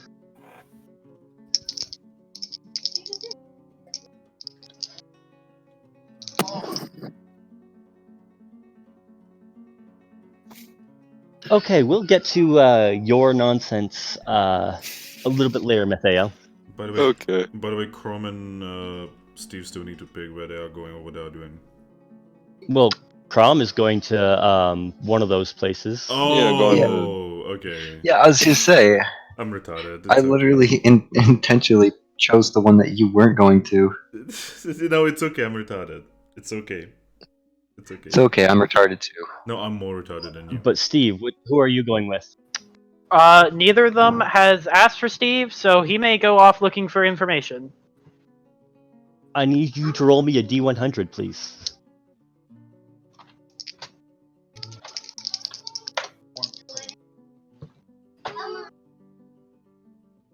Okay, we'll worry about you after Matteo. Oh, Oh boy, and it's a goblin in a dwarf city too. Better, Alright, better. so- It's an elf and a goblin in a dwarf city. And the elf has never been in a dwarf city. This is beautiful. This is the So largest that's kind city of you've why ever- she's going off on her own. Is she wants to stay with Aodin, but she also wants to explore this new area. Yeah, I mean, it's in So- character. So you guys remember the size of the city in the Caldera, right? Mm-hmm. This marketplace is about 3 times the size, by the way. That's how Nice. far back that balcony is. You guys barely spotted it.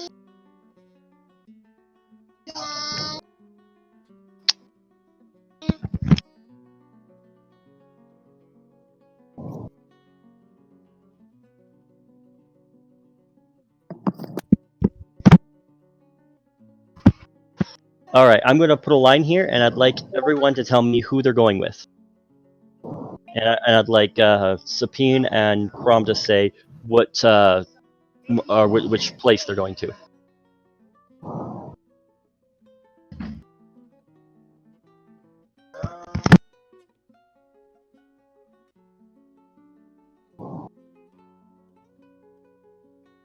Wait, Dogrims?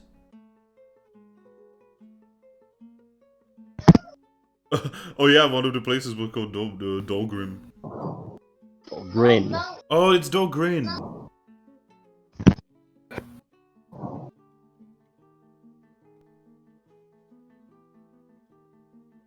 I fixed it.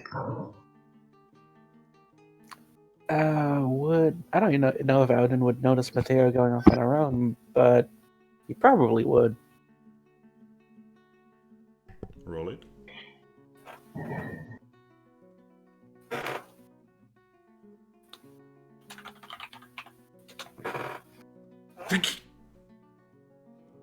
Unless she objects to it, he will be going with her once he sees her heading off on her own. Okay. What about the others?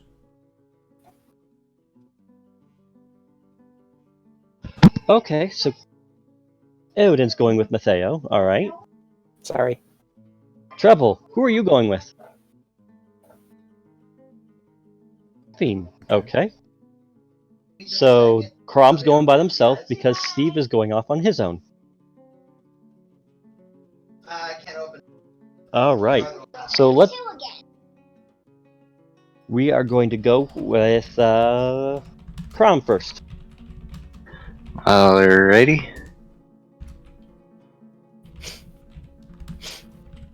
So Crom, there's a dwarf sitting there. You know, he looks like he's working on a crossbow currently. Grom will approach and offer a handshake. Hello there, my friend. Just a moment. He is going to roll. He looks at you. He scowls at you, or he looks at your hand, looks at you, and then scowls at you and says, "What do you want?" Just looking for some friendly conversation. He's like, "Well, I'm busy at the moment. Well, we're on I a don't have bit time of- for friendly conversation." It's, I suppose, more of an investigation. He's actually going to then pull out the arrow. Have you seen anything like this? I want you to roll me a diplomacy check, because he is obviously not friendly.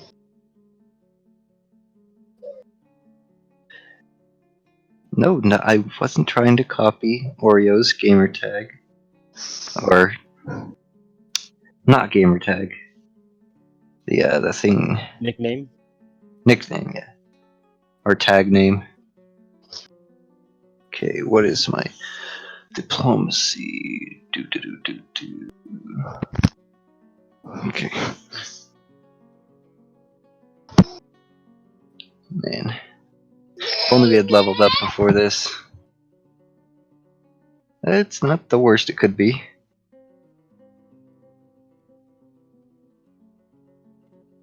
He kind of just grunts and waves his hand. He says, "I don't got time for you." Crom will then pull out a platinum. How about now? You think you can just buy my time? Isn't that the life of a blacksmith? You sell your wares, which it takes your time to make. He grabs the coin out of your palm and says, "Okay, what do you want?" Just looking for the maker of this arrow. He picks it up and says, "I ain't no dwarf who made this. Looks like a really good imitation, though. I hate to say how good of an imitation it is."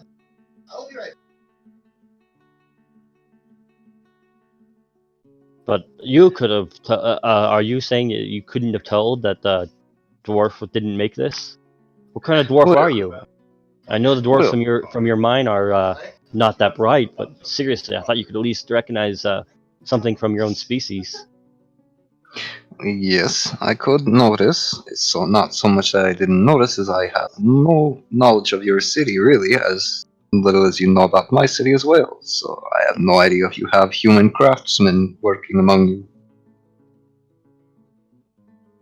It's like, no, we only have dwarves working here. Everything made here is of dwarf make. Why would we let anyone else make anything of dwarf and claim it as our own? Kind of spits to the side. That just seems like bad practice to let someone else take our name and craftsman. Looks like they tried to copy our work. And Yes, I hate to say noticed but it was. they did a good job at that. I noticed that as well. Well, thank you for your help anyway. Get out. And he just kind of waves you away. Hey, we'll turn and I guess leave. Heading over to see if Sabine had any better luck. What you missed is that this guy doesn't like dwarves from that mine or from the other mine area, and he didn't do well enough on his diplomacy check to get a friendly response, Fuck. So I had to pay for my response. which was more or less the information he already had about the arrow. Okay. This is starting well. Sapine. Yes. I'm with Treble, right? Yep. You and Treble approach. Treble went with you to Harsk's. Alright, so yeah, she enters the shop. And what does she see before she sees the dwarf? How does the shop look? It's very warm. He's got an active forge, and you can see a dwarf, kind of in the main area, working on a reinforced longbow. Actually, looks like it's actually made of a combination of stone and metal, which I think wouldn't work, but he's making it work. It's dwarven shit. Of course it works. Alright, so can she see any crossbows here? Can what? Can Sapin see crossbows? Yeah, there's some crossbows. Alright, so she's gonna fully enter the shop and say, "Bless your work, blacksmith."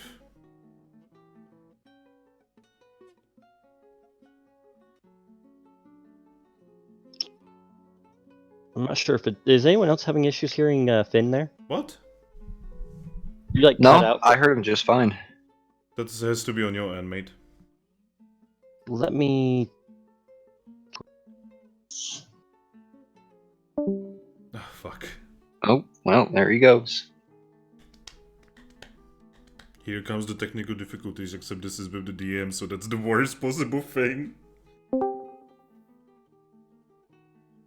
I tried resetting Discord there, Hello. or closed it out.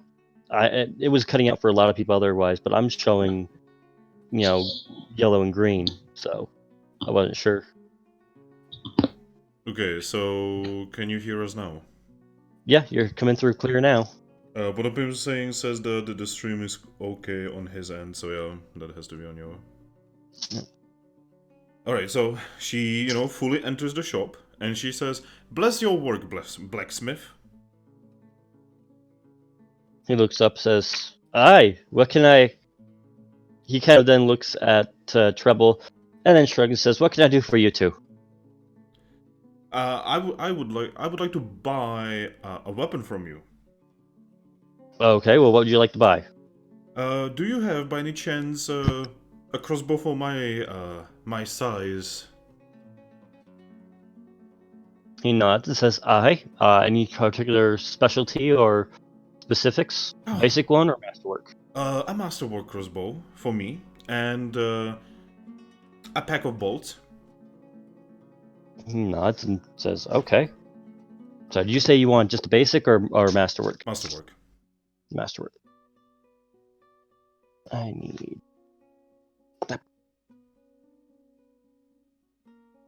He starts rummaging through, looking through items he has laid out, and then he pulls up a small. And before he starts holding things, like, "Are you looking for a heavy, light, or hand crossbow?" A light one, if possible. Light one. All right. He moves over to a rack over, and then pulls out a small light crossbow. All right. He examines it. He makes sure he checks that everything's moving correctly as it should. Specifically making sure that nothing is out of place. He nods and brings those. Says, "All right, we got ourselves a masterwork light crossbow. It'll be 335 gold for the bow itself, and I'll go ahead and throw in a set of 10 bolts for free." Alright. So how much was that again, please? 335. 335. 35 gold. Yeah. So she will give him 30 platinum and 35 gold. Okay. He grabs it, goes over and to a safe, opens it, make sure he's covering the combination, opens it, and puts the coins in. Alright. Is there anything else I can do for either one of you two? Oh, I do have a request. Or more Aye? like a question. You seem to know your craft really well. I like to think so. She pulls out the arrow, the masterwork arrow she has, and she offers it to him for appraisal. He grabs it and says, "Alright, I think it looks like a decent replication of a dwarven arrow." Isn't it strange that someone out there is trying to replicate your wonderful craft? It wouldn't be the first time that people outsiders have tried to replicate our craft. There are People some... try to think they can improve upon what we do. As if. There's no way they would. But, could you have a look at those runes? They seem to me rather distinct.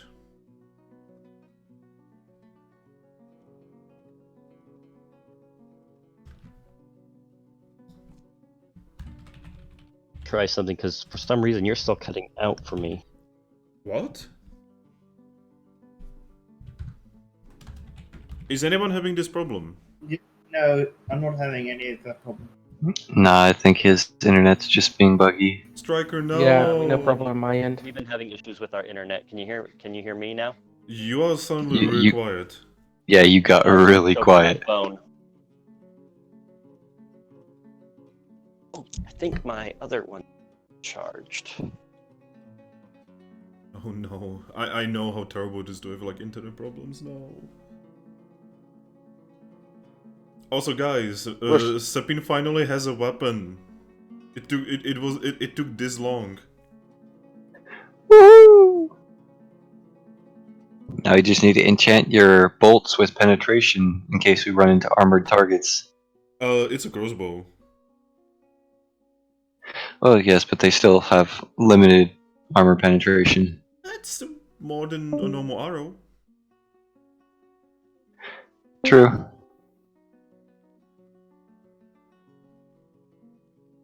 Just not You gonna guys be hear me? good with shooting. Yes, we can sort of hear you, Striker. Can you hear us? Yeah, I can hear you. I forgot to turn off my old headset and reconnect it. There we go. So, do you Am I remember... clear? Yeah, you are.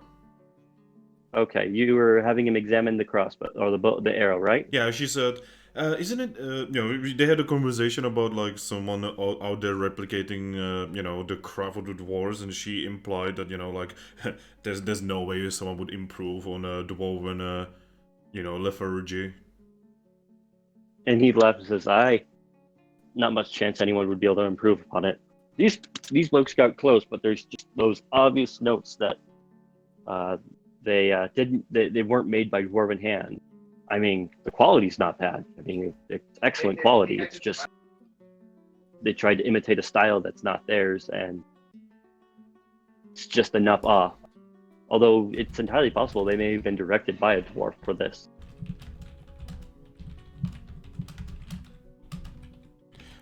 Could you please look at the runes that are at the end?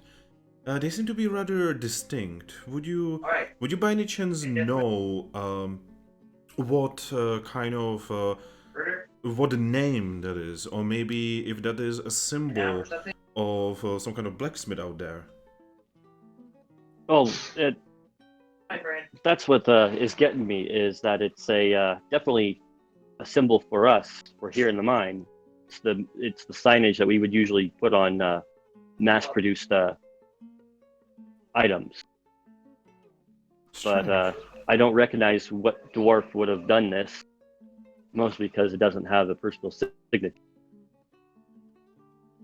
Strange. I mean, even arrows, we have some sort of like a notch or something on there that indicates it was made by a dwarf, and indicate which dwarf made it. But it just seems like it's one of our mass-produced ones, but even those have a marking for the master or crafter, who's in charge of the mass production at the time. So He pulls out another one. He pulls out an arrow from his stock that looks almost identical. Actually, Safina, I want you to roll me a perception check to see if you can see. would that be more appraisal or perception? Either one works. They're both going to be a hard check. I'm gonna try using my perception. Okay, so she's gonna roll You can both roll it. because she, appraisal. Yo. Okay. Did we just roll the same thing? Yes. Mostly because he told you what he was talking about. You see it. Otherwise, if he hadn't said notches or some sort of determined imperfection, you would have never been able to tell the difference. But like on the very, how a arrow has the head. Yeah. On the back part of it, it's kind of flat, except for on the one he pulled out, there's a very tiny divot in there. Okay. And you can tell that's his specific mark, but otherwise you would have not have been able to tell at all that these two were different.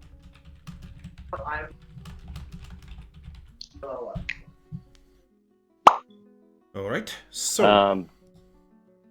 Yeah, and again, Treble, because of your nature as a dwarf and your bonus, you're able to figure out where that is. It's just, again, this is a really good replication. Whoever made this replication must have been directed by a dwarf, or at least had a dwarf, instructing them. Oh wow! No new information. We do have some new information. All right. So, Sapine is gonna thank him, and she's gonna go. I presume you would not know, but do you happen to know of any maybe humans who have been attempting to basically ruin your business? He kind of laughs and says, specifically, no, but there's been dozens of humans, monthly who will come and ask and beg and plead, and sometimes we do take apprentices on, but we don't show them all the secrets. Nothing that would get them this far. Just enough to kind of give them a taste of what it is to do dwarf craft. Interesting. This right here, if I were to be honest with you, it seems like someone a dwarf went through the laborious process of going step by step on how to craft these with someone who wasn't a dwarf.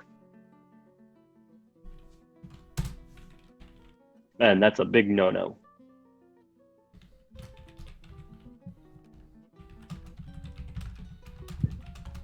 A dwarf just said no. I've got bigger.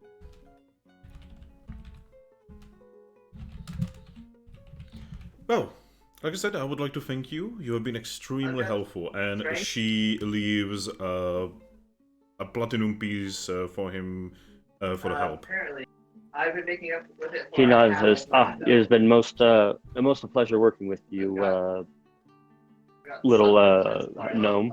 Oh, name's Sapine. Well, as you can tell from the shop name, I'm Hurst. It's a pleasure to meet you. Yes, if I ever go here again, I will make sure to make my business with you. Well, next time you need anything, I'll go ahead and even toss you in a special discount. Wonderful. Then she turns to Treble. Treble, would you like to buy something here? Heads? Nope. Are you sure? Yep. I don't have to. Oh, well then. It was an honor doing business with you. And she slightly bows and starts walking out.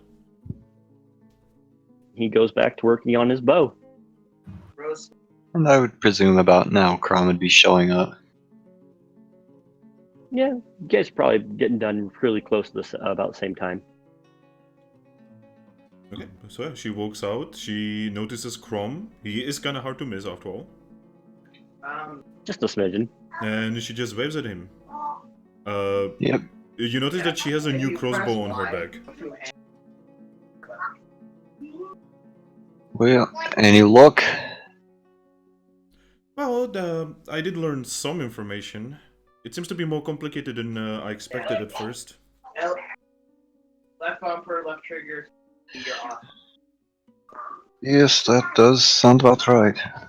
Alright, so what we have learned is that... A second, I need to pull up my notes. So we have learned that the arrow is a little off, basically. It has been made by non-dwarf hands, but it has been assuredly directed by a dwarf. And, Well, and you probably know how much that is, you know, a no-no, as my friend over at the shop just said. he's gonna raise an eyebrow at the use of no, but then he's just gonna shrug and say, "Well, the Dahlgren over there was a hard-headed fool, so I didn't get much out of him. Oh, what do you mean? Uh, Dwarven rivalries and such. Have you done anything to him? I have never done anything to them. It's the same as a racial hatred towards goblins and elves and certain other races that our kind tend to have. Ah, oh, so basically it's just a pointless waste of time. Yes, actually, I can 100% agree with that. Anyway, so with all of this, we need to find most likely humans who have a dwarf who is teaching them how to smith arrows the way dwarves do, but that a human most likely really sucks at it. Well, I Actually, did get that. quite the contrary. You would have gotten that they actually are extremely good at it. It's just they don't have the know-how of dwarves marking, because that's like almost a racial secret. Well, the one thing I did get out of Dahlgren over there is that they don't have, or at least he thinks they don't have, any human craftsmen working for anyone around here. So it'd probably be difficult to find them if they did. Well, I am at a loss. I don't know where to go now. This was our only clue, and she just pulls out the arrow, and just like this arrow, she just, like, lets it go on the floor. This is basically us right now. Well, It is a big city, so Well, where this do we could take some start? time. we could try asking the local police if they know or suspect any Oh, come groups on. capable of Oh, this. oh, come on. As if guards ever helped anyone. Yes, talking to a blacksmith who has a racial hatred for my kind and his kind pointing to Traval would be even worse than asking a blacksmith. I want to point out that if you and Treble had still had the hatred racial trait, you guys would be applying that to these dwarves as well as what it states in the hatred. So I'm glad I got rid of it. Does Treball have the hatred still? No, he doesn't. Okay. I love how all of us kind of took that out because, you know, it's a very limiting thing. Mm-hmm. Makes sense. But no, yeah, if you guys still had it, it would have applied to these guys as well. So kind of a good thing you didn't have that. I swapped mine out for combat prowess against giants. Nice. So, Sapine is just gonna pick up the arrow, she's just gonna put it back in her backpack and just shrug and say, oh, if nothing else, I got myself a really nice, snazzy, new-looking crossbow. Look at it. She just pulls it out and just shows it to you. Of course it's nice. It's Dwarven make. Or There is not a imitate. scrap of wood on it, by the way. Oh, how heavy it is then. It actually doesn't weigh any more. Oh, okay. It looks like in order to compensate so it didn't weigh more, it's a bit thinner than a normal light crossbow would be for your size, but it retains all the same stats. Okay. So, It is very nice. yeah, she then As all Dwarven craftsmanship should be. Yeah, she just puts it back on her bag, just looks at Treball and says, so, Treball, why are you so quiet? You were not even buying anything in the shop. He had so many cool things there. I don't need much items from these. Surely you would like to have some kind of range weapon or something, right? I just look at my fist. I can shoot rocks.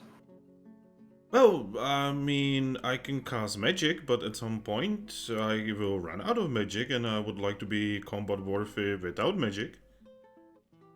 I look at the ground. I don't think I'm gonna run out of rocks. Is your power infinite? Do you never get tired?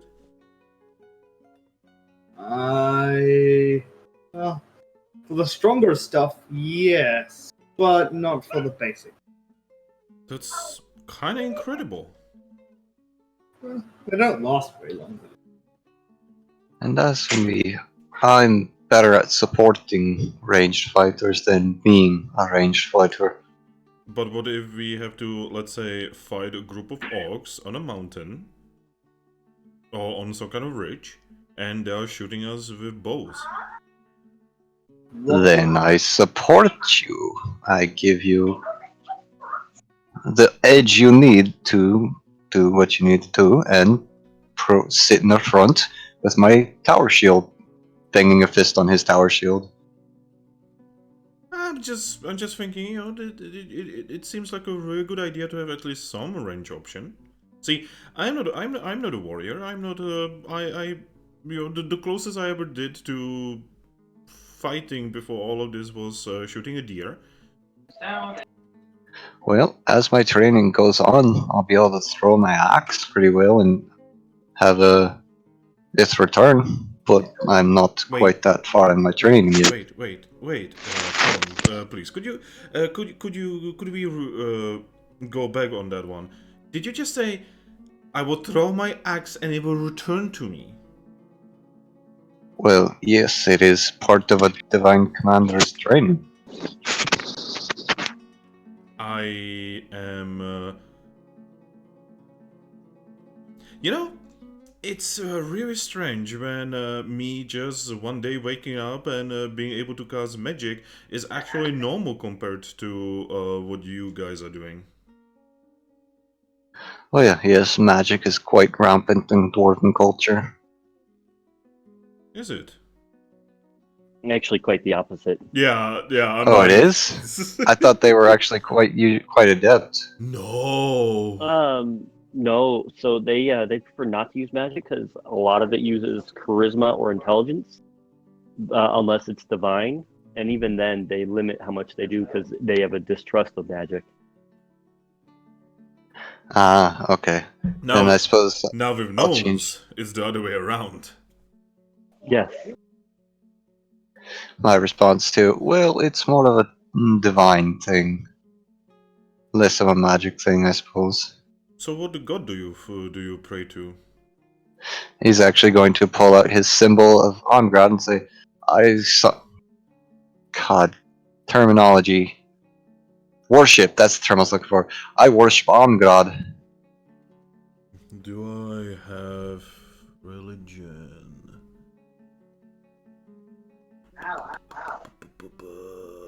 No. Jesus Christ. Oh, Jesus Christ. Not right this room. well, I'm glad that you can you can worship and support your god. And you as well. Indeed.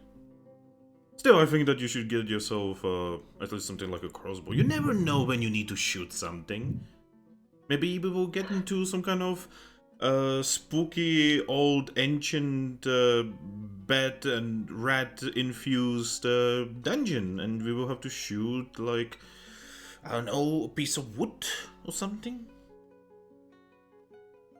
Well, then I will leave that to you guys while I block all the damage of whatever is coming after us. But Banging on his tower shield again. Fun fact: there is a Pathfinder module that had a typo that had a group of rats with a fly speed, No. and No. the typo was never taken out. No. The worst part was they had a fly speed of 60. Oh, No! Anyway, so yeah, she's just gonna turn to Treball again and say, so what do you think about this whole thing, Treball? Well, still think we should try asking the local authority if they know anything that could even take down a dragon in such a way. Well, if you guys want to do that, you absolutely can. I am actually gonna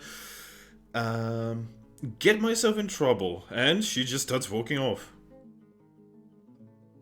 Crom's gonna groan a little bit, but he's going to follow her, not wanting to have anything to do with guards in this city. She turns around and says, Crom, I really do not want you with me for this, because what I'm saying is I'm gonna be looking for the less law-abiding citizens of this place, so to say. And I'm really worried that when you would see them, especially if they are causing thievery, you would probably hit them with your shield so hard that there would be just a bloody plump on the ground.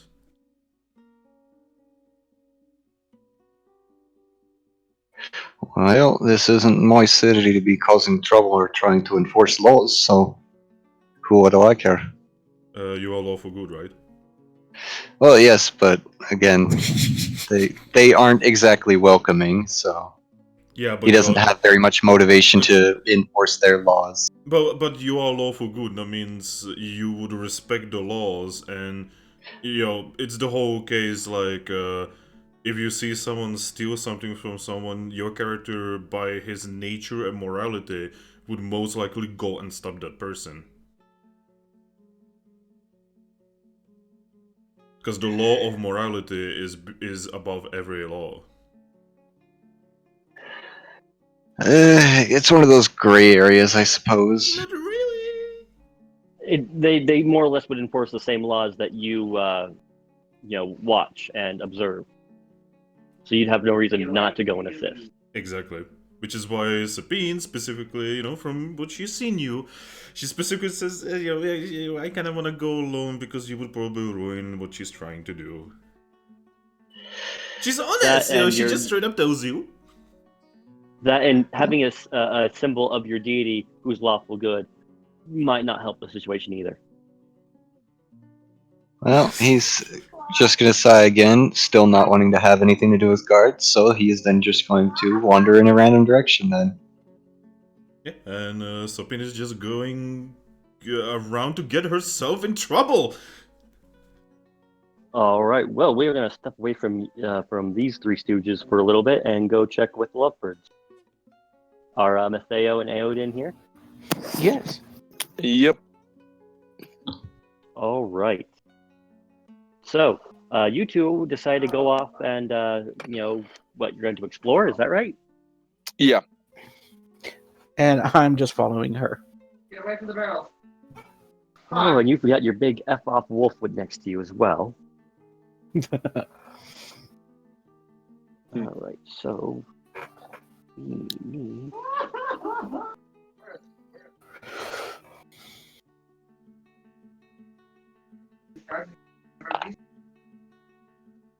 So you guys are just kind of wandering. Are you trying to stay in the main thoroughfare, or are you checking down, smaller streets or alleyways or anything like that? That's entirely up to Matteo. I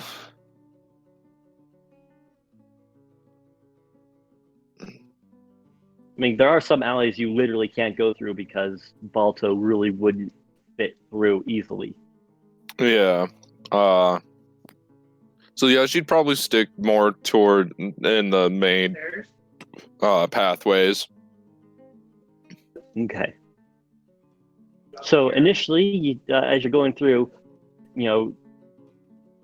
a couple of doors start walking out in front of you guys as you turn a corner, and then Balto comes out around the corner, and they look, and then look at each other, shake their heads, and go, nope, and walk back down into an alley.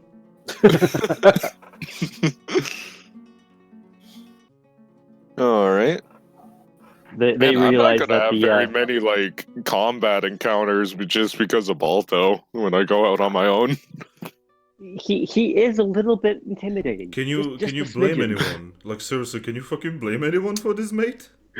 No, Would you fight Probably the- Balto? no. Probably the one negative for getting a dire great wolf as an animal companion, but you know I'm not gonna complain. I love having Balto. I love Balto. Yeah, the only reason why All Crom wasn't intimidated is because he has like experience with animals. Sapin really likes the wolf, so Exactly. she was not intimidated. She just wanted to pet him. Crom is fascinated by powerful creatures. I Odin is need warily Eodin appreciative. and Matteo to roll me a perception check.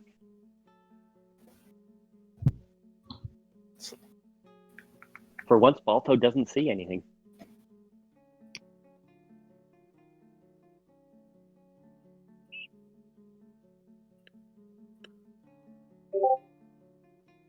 Oof. Neither does Matteo. Eodin. Or It's on you, mate.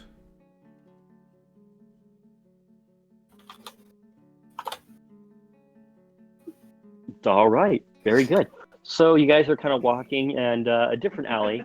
So you guys are kind of just kind of sightseeing at the moment. I'm just taking it. You know, there's food stalls. There's clothing vendors. There's all sorts of things. You're in less of the less active. A lot of people come here for the more combat-oriented stalls, but there is some traffic here. And you see this dwarf who seems to be sitting on the ground in rags, is missing a leg, and kind of has like this tin cup and is kind of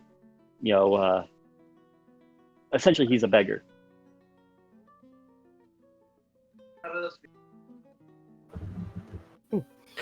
do I notice anything off about the situation, or does it seem just like a beggar? You notice that each of his hands are missing multiple fingers. Not that they were deliberately cut, more like they were damaged and amputated because his hands look kind of gnarly. Even the fingers that are there look like they've been severely damaged, and that might be why he's begging, is because he literally cannot work with his hands anymore. Alden will approach and kneel near the man, asking, "Looks like time's done you wrong, good sir." He kind of looks up, and one of his eyes has obviously gone blind, but the other one is clear enough to focus on you, and he starts, and he rasps out in a very dry throat, "You help a poor man out." His lips are obviously, caked, and he's very dehydrated. Are there any coins currently, like in his bowl or in his cup? Nope. Alden will reach into a pouch and actually, pull this out. whole alley, this entry to the alleyway, is very much people walk away from it. There's no stalls directly near. He said so. His legs. It's got a good clearance. Yeah, one of his legs is straight up gone. Oh, a bit of gold wouldn't help you too much if you can't get anywhere to spend it. I'll drop a few coins in your bowl, but is there anything I can get you as well? Oh, you're so kind. Have some water. The wheel turns for us all. And he will drop, I think he'll drop like 4 or 5 silver with 2 platinum kind of hidden among the silver. Roll me a stealth check. I'm not good at stealth.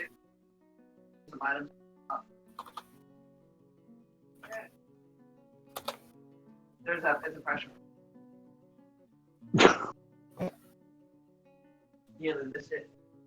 You drop him in, and his eyebrow kind of furrows, and he reaches in with his one hand that has a thumb and 2 fingers, and he fishes out, says, "Sir, I think you've given me Alden the puts a wrong hand. coins." Alden will put a hand over his before it leaves the cup and says, "Just a bit of silver," and he winks at him. So that was 6 silver and 2 platinum. pretty sure at this point Matteo would notice Eoden had So- stopped. So his face screws up and he starts sobbing as he holds onto your hand with his stubby fingered hands, and he starts sobbing and thanking you in dwarfish, and he's just overcome with emotion. Alden pats him on the shoulder. Sorry? No, I was just checking my inventory to see if I still had what I wanted to give him. Adam pats him on the shoulder and says, "My companion here will keep you company while I get you a little bit of a water skin and something to eat." Are there any like Aiden, food can I have you roll me vendors a nearby? D100 really quick? Yes, Me? there are food vendors. Yes.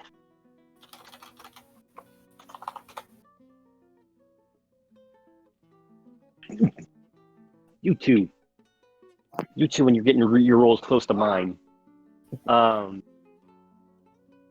He has to roll something.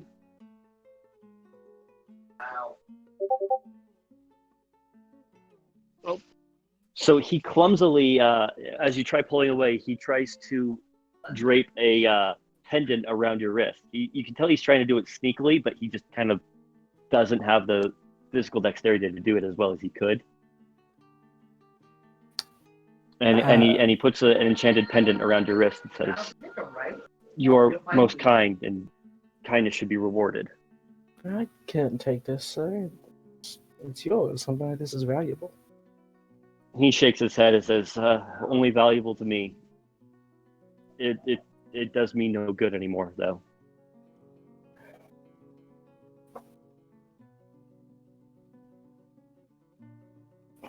Is there like a local tavern or inn that I'd be able to see from the alleyway?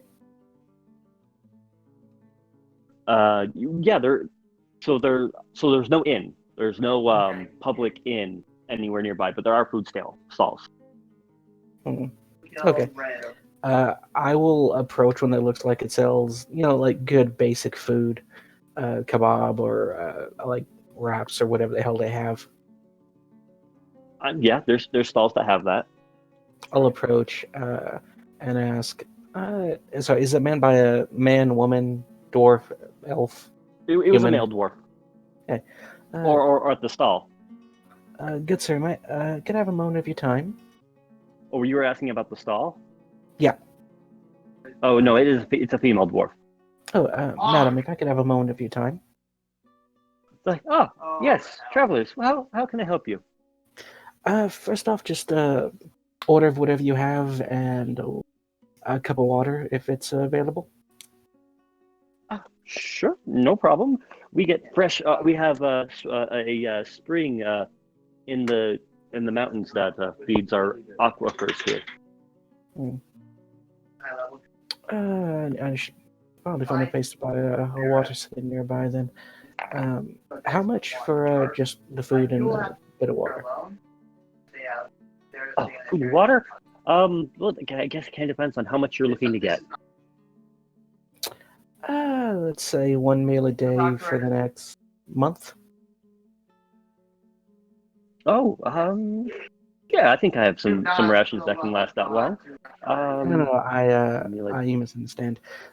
You know that dwarf beggar over in the alleyway? Oh yes, Scrapper, poor fellow. I'd like to pay for his meals for the next month. Oh, wow, very generous of you. Poor boy's been hard on his luck. I have a bit of gold that I haven't exactly earned, so I thought I could spend it on something worthwhile. Can you roll me a diplomacy check? Yes, I can. I am actually good at diplomacy. Yay! This will be what I Rolls roll one. on. Yeah, that's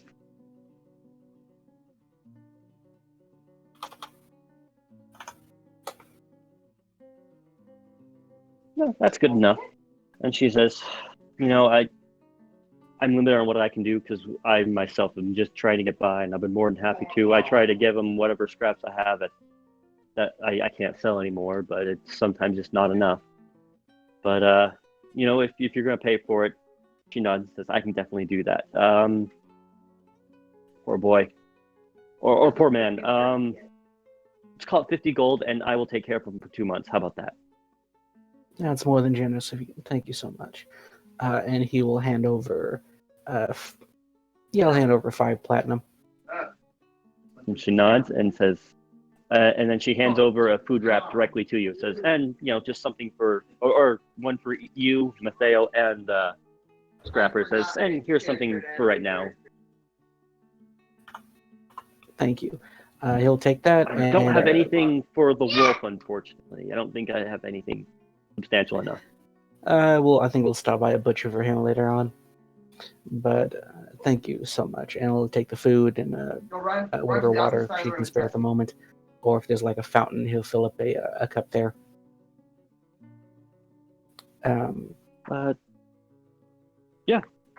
Easily enough. She gives over 3 water skins, and some food. He'll return, hand Matteo a wrap, kneel and hand the dwarf one, and set the cup of water down for him.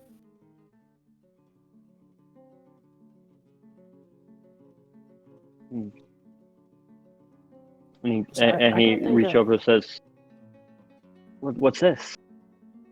Oh, just something to fill your stomach for today.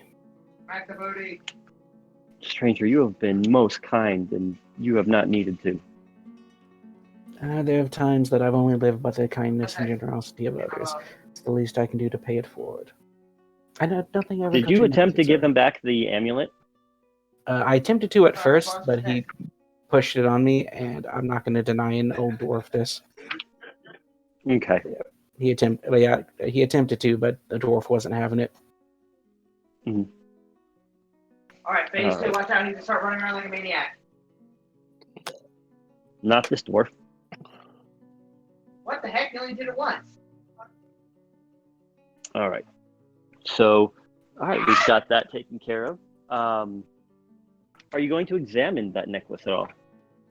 While I'm talking to the dwarf, I'll examine it. I will tell him, by the way, if you're feeling hungry for the next few days, just talk to that young lass out there. She seemed amenable to your plight, so I think you have a bit more food coming your way. And while he's doing that, he'll examine the necklace. Bro, I actually don't want to go back. Need to travel to the other bonfire tower on the wall. Not tower on the wall. So what you have here is a parap of health. It's a simple pendant with the blue gemstone fastened to a silver chain, and the wearer is immune to all disease, including supernatural diseases. Damn. Okay. Huh. Yes, he Okay. could have sold it, but it had a lot of sentimental value to him.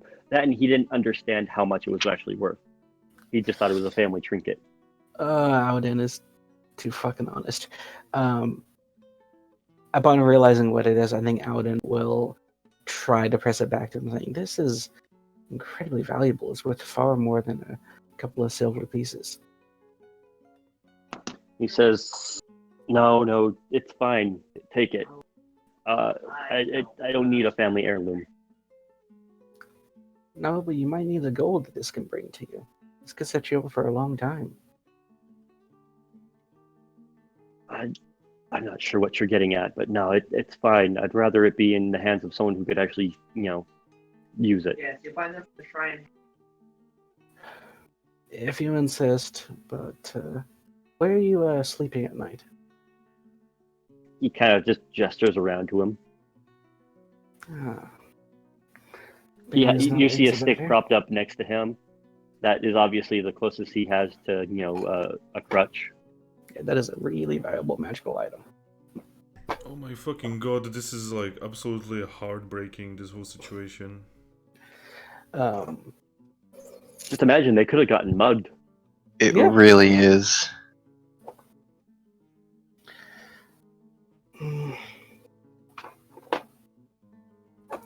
But he genuinely smiles and looks happy at you. He says, I see you're an adventurer. I had a sibling who was an adventurer, gave that to me.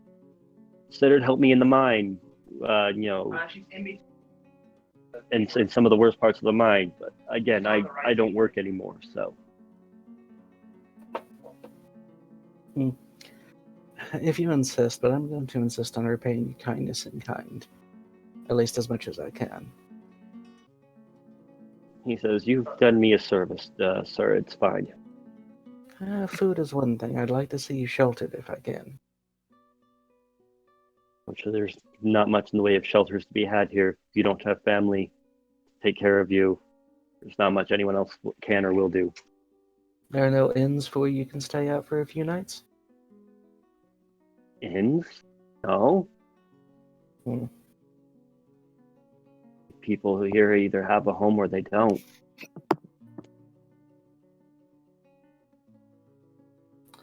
I mean, the closest thing to an inn is outside, but that's outside. I never got your name, good sir. I'd like to have that if I'm going to keep this. Oh, everyone just calls me Scrapper. If you go to the shrine, Scrapper. Thank you.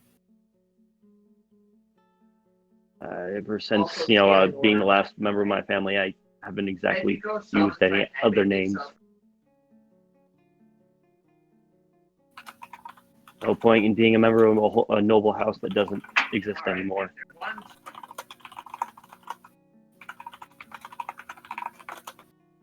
Well, when I pass it down to someone else after I've retired from adventuring, I'll make sure they know where I got it from. You are most kind stranger. I don't know if times I've been like you, and only the kindness of others has helped me. Well, I am glad that there are others who can pass on such kindness. And I think that Alden will finish off his little meal wrap. It's quite delicious. Perfect. To keep It is yummy and delicious. Yup.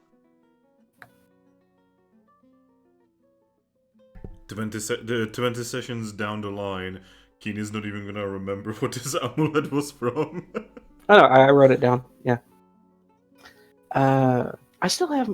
Does this guy look like he has like a warm blanket or a cloak? He's got a lot of rags. Cool. I'm gonna dig in my bag and find the cloak that I replaced with my magic cloak of resistance, and drape that around him. Stranger, you've already done so much for me. He raises a hand at us. This is but a bit of cloth. I have something that keeps me warm at nights. You deserve the same. I will definitely remember this for as long as I live, stranger. Call me Alden.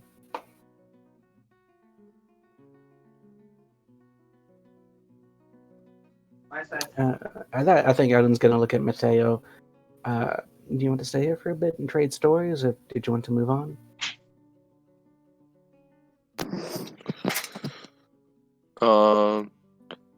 Well, she hasn't drank this. Matteo is gonna reach in her own bag and she's gonna pull out the dwarven ale she's been carrying since the first session. I don't have much need for this, and I'm sure he will appreciate it more than I do. I mean, a little ale every now and then for him wouldn't be bad. It's not much that I'm offering. You've offered him so much already, but yeah, she's gonna put the dwarven ale down next to the dwarf.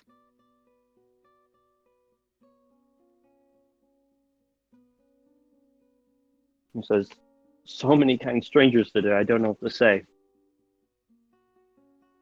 Unfortunately, young lady, I don't have anything else I could give for you.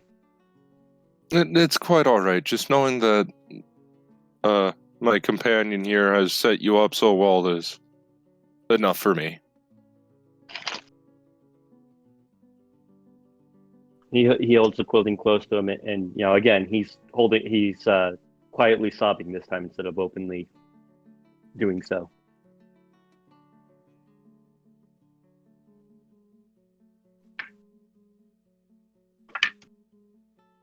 All right, I think I need to step away from this heartwarming and emotional interaction, and we need to see what's going on with Steve. So, Steve. Yes.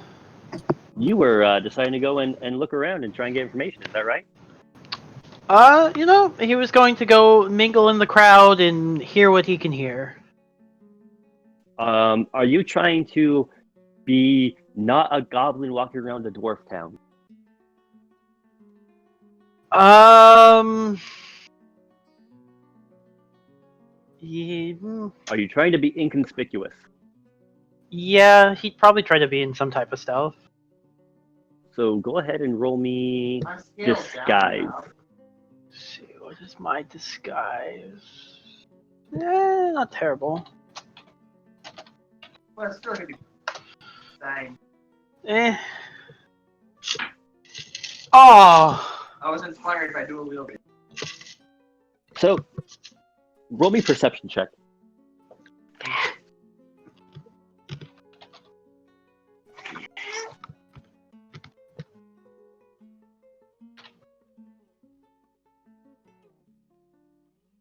Eight.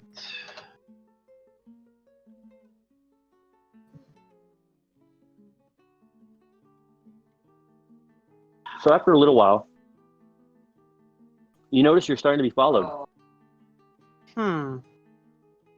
by some guards. There's only 3 of them, but they're following at about 20 feet back. They're not like right up on you, but you definitely know that if they ran towards you, they'd try and get to right to you. And they definitely have their hands on their weapon. I am going to, just at the same pace I've been walking, kind of, turn a corner, and then I'm just gonna stand there and wait for them.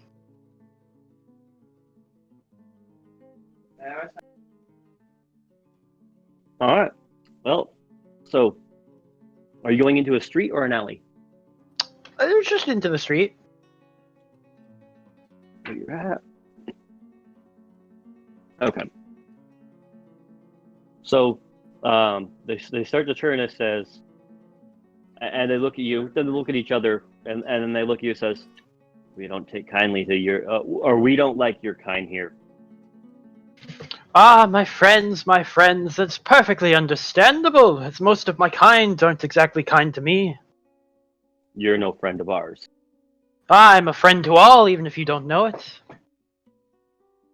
He's actually a character in Assassin's Creed Odyssey. What do you want here, goblin? I came here with several companions of mine looking for trade. Why do you think we would trade with a goblin? Not trade with me. Trade with them. What's any better trading with them if you're with them? I don't know. Why are you going down? I was just seeing the sights. One of them pulls out a paper and says, "So you're the goblin Steve?" Indubitably. Well, we don't like goblins walking around unescorted, so Gibble here is going to go ahead and be your escort, as the kind of the bigger of the 3 of them nods. Ah, fantastic. He can help me, show me around town. Give me a tour. No, I'm making sure you don't cause trouble. I would never dream of it. Causing trouble is bad for business. You're a goblin. You just being here is trouble. Anyone being anywhere is trouble. That's what trouble is. He kind of scowls at you and says, At any rate, as long as you don't give me any issue, I won't have to run you through. Ah, that would be very unfortunate. Well, perhaps for you. I haven't killed a goblin in a while. Perhaps for me, perhaps for others. Who's to say how far my death will go? But even I don't know that. Oh, at any rate, we're going to be keeping an eye on you. And the other two start going down the street. Fantastic. If I was aware I needed company, I would have asked for it right away. But the one at the front gate didn't tell me that. I am incredibly sorry to cause trouble. Gibble just kind of stares at you and says, most of the time, people keep their goblin slaves close to them. Well, I'd have to let my group know. He just kind of grins and says, well, be about your business. I'm just going to make sure you don't cause any trouble. Alright, he's gonna go back, kind of just waving through the crowd, trying to, he's like, pick up any information he can. Roll me knowledge local. Okay. Are you looking for any specific knowledge? Mostly kind of rumors. He's interested in rumors about specifically like hobgoblins, but basically any knowledge. Okay. You hear rumors about one dwarf sleeping with a bunch of other dwarves, but otherwise you don't really get much in this particular area. I'm going to assume you're kind of in the clothing area, right? Yeah, it'd be where he's most comfortable. He'd probably be going in and out of the stalls, kind of doing his own, appraisals of things. Essentially, you hear something along these lines, which is jarring for coming from a dwarf. You hear, Becky is such a bitch. Why is she sleeping with all those guys? Additional information. Becky is a bitch, sleeps with many guys. Over by me. By the front of the room. You never know when information's going to come back up.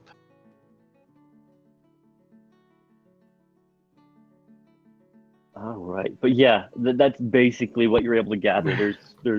And that seems like that's not even a secret. That's like an open gossip.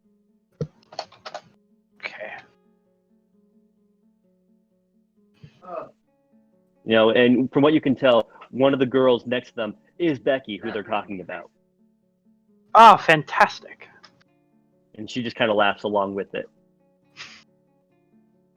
Friendly banter. Well, except for after she's done laughing, you see the death glare she gives the one friend who said this thing. Alright, unfriendly banter. So what you'll do is you'll go to the door that opens. Friendly, unfriendly banter. You'll go toward, There we go. Friend, unfriend, mole friend. Yes, indubitably. Oh, I can already hear Keen screaming in the background. Why? What else are you gonna look around for? Or are you gonna try and see if you can get information in other areas? Yeah, he's gonna kind of just go between, he will eventually end up at one of the, no, not here, so never mind. Yeah, he'll just start to kind of wander. Okay. As he kind of banters with the guard with him, but The guard doesn't talk to you. it's understandable. If anything, every time you try to get his attention, he is trying to look anywhere but at you. Seduce him! Seduce him!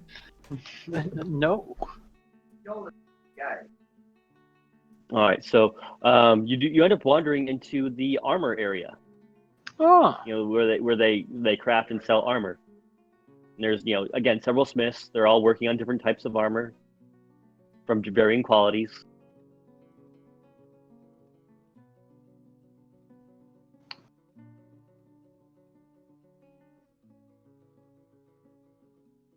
What do you want to do here? I mean, he's still trying to, listen out for any rumors or anything, but... Roll me another knowledge local. Okay. I'm typing. I don't know where I'm typing. I'm typing somewhere. Ugh. I'll figure that out.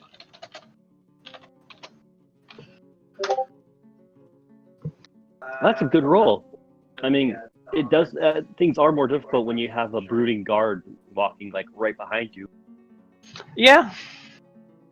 His armor's kind of clanking. He's also one of the biggest guards, and so he's quite obvious. Well, I'm not. I'm not particularly doing it stealthily. I'm just kind of, just wandering in between groups and things. Slowing down when something would pique his interest. So you don't hear anything specific about hobgoblins, but you do hear that they have been getting a lot of reports from outsiders on attacks on caravans, and that some of the supplies that they've been getting from the outside have been a little bit lower than usual. Not a lot, not enough for them to worry, but it's just, they haven't been getting as many of their supplies as, they're used to. But nothing they can't handle. They produce a lot on their own.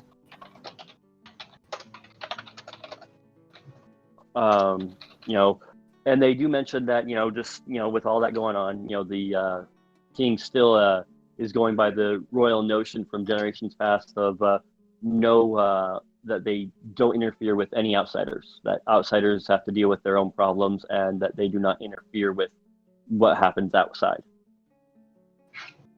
They're very insular, and they only care about, the kingdom itself. Okay.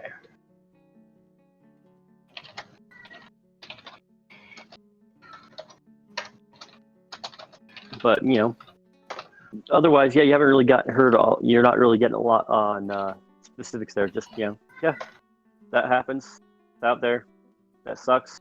Wish the king would do something about it, but he's not going to because it's been the way things are done. Alright guys, we need to assassinate the king and become the kings ourselves. No! I mean, Steve will kind of...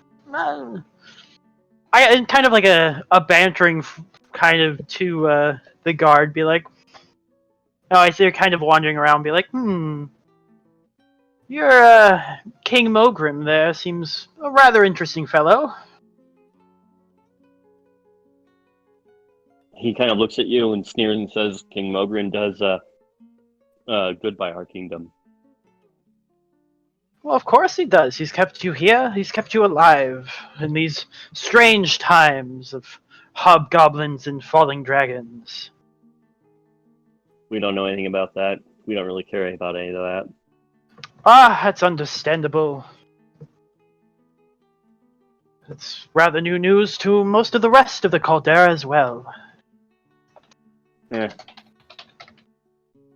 Whatever happens in the Caldera is their problem.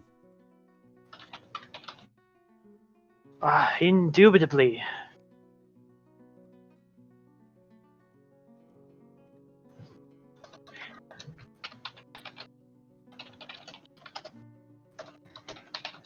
Let's see.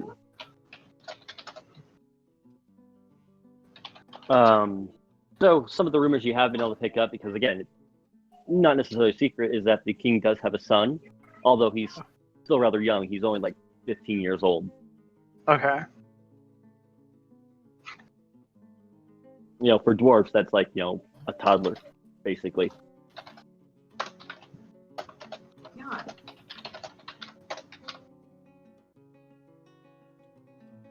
Okay.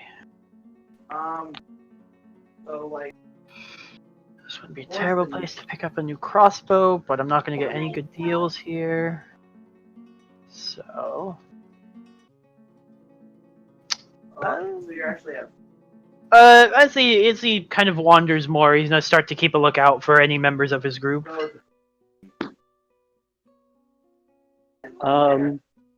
At this time, you'd probably be wandering out of the armor and into the weapon area, and that's probably when you see Sapine, Crom, and Treble.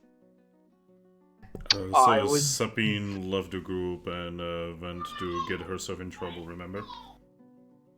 Well, this is when you're seeing them separate. The three of you talking, going about what you were discussing from earlier, and then when you guys separate. So we're seeing the three of you go your separate ways. So, Trevor would actively try to look for a non-dwarf party member of his. So, can I roll perception to spot Steve? Weren't you also going to go look for a guard? Yeah, but Trevor's come to the conclusion they don't like dwarves from him. So, if he gets someone else from the group to ask, they may get more information. Well, you see a non-dwarf member of your party. Steve? Steve, who's being Yes. followed by a guard, who looks very unhappy and surly. I walk up to them. What's going on here? My friend, he was just giving me a escorted show around town. It was a bit of a self-guided, self-led tour, though. He looks at you as, oh God, you're with this dwarf? Of course you would be. Hmm. Well, is this dwarf slave yours? This Yeah. dwarf slave is not mine. That would be the we don't exactly have a leader to our group. He shush you, says, shush. Is this goblin your slave, dwarf? On Momo, friend. He's a party member of ours, yes. Take responsibility for him if you want. If you're taking responsibility for him, then we don't want goblin slaves walking around unattended. Okay, although he's not a slave.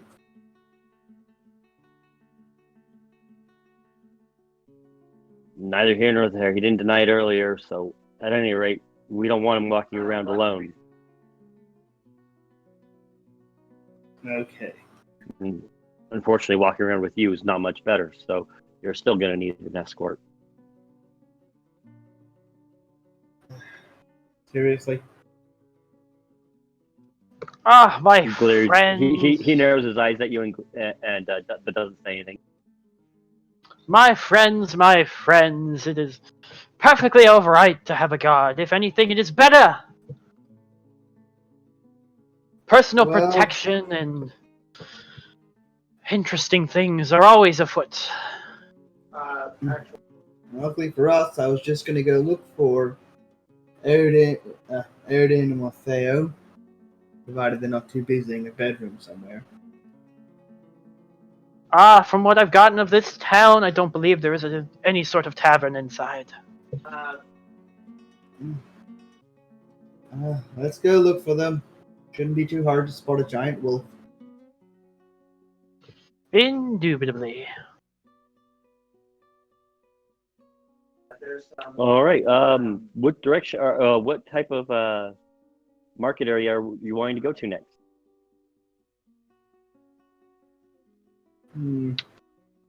Let's see. I mean, we're in kind of the weapons, so there'd be like food, maybe like clothing, general weapons, items, armor. There is a general items.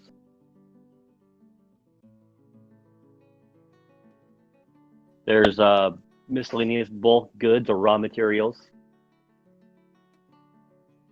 Knowing our good friends, they may be looking at the more of the general items, or say food or things like that. We should go on that way. I didn't exactly see him over when I was in the clothing or more of the armor section. Although they did have some quite interesting clothing here. There is also a potions and an enchanting area.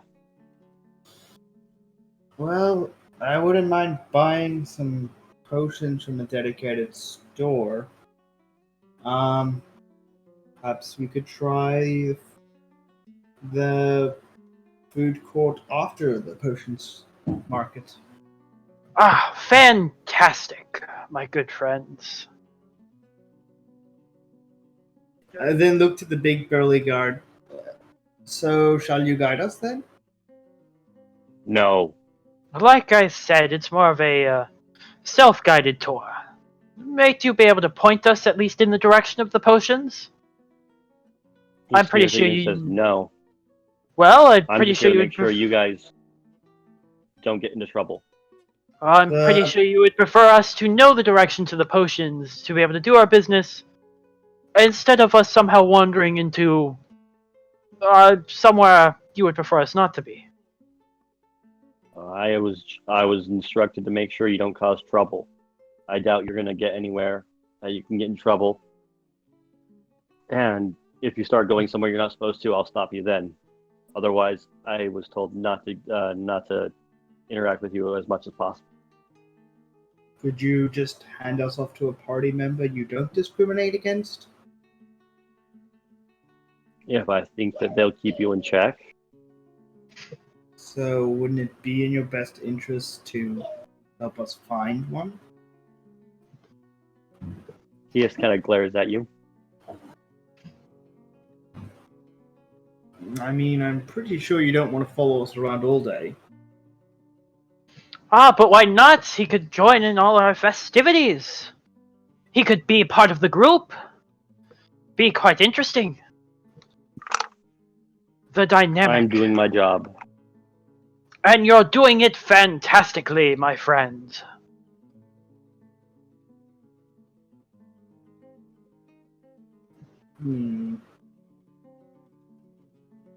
So, Steve is going to take. You Go can ahead. always stay here and talk to Steve.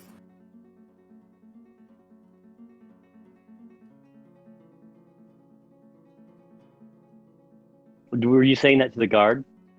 Yes. He again just kind of glares at you.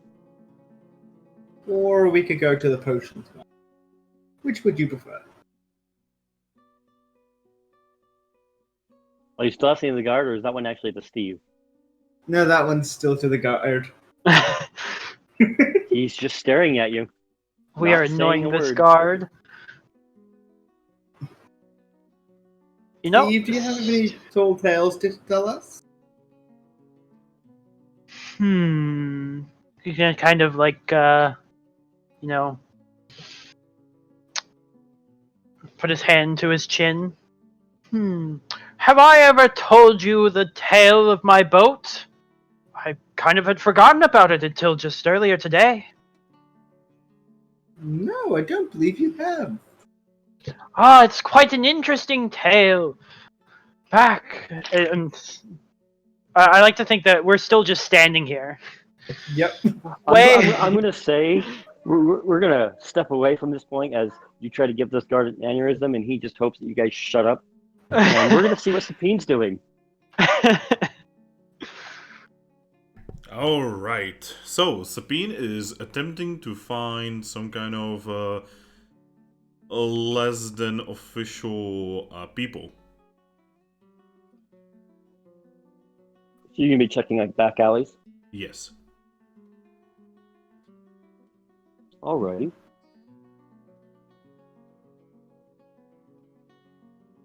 Go ahead and roll me a D100. Alright.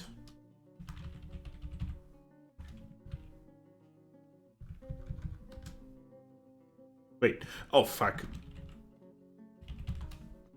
Sorry.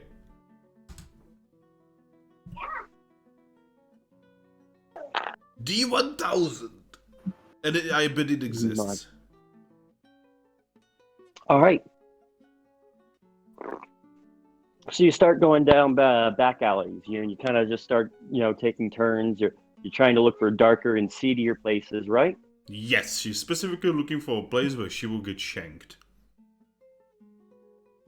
Well, as you're going down, you see three dwarves start rushing down an alley. do they look like they are going for her? It looks like initially they're just trying to get away from something.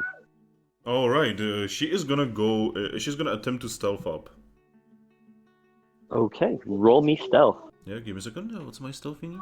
I'm pretty sure my stealth thingy is actually not terrible. Where is it? There it is. It's could be better. It's not terrible.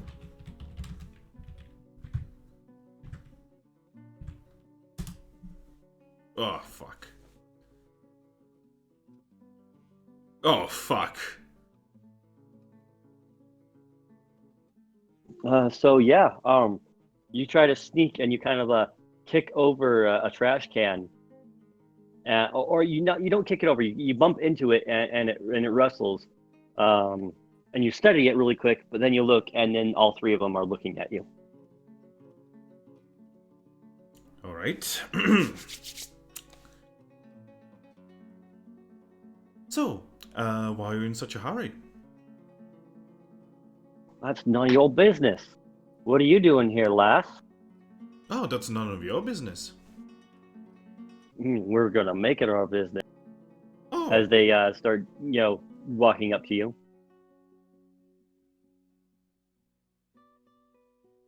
yep. Okay. Give me a second.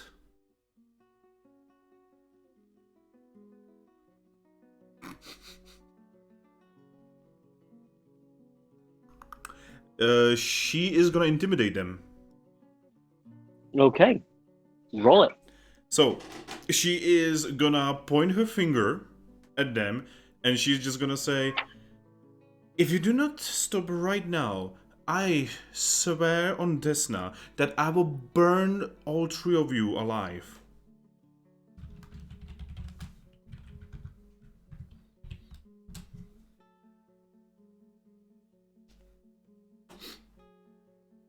Okay, let's see what here.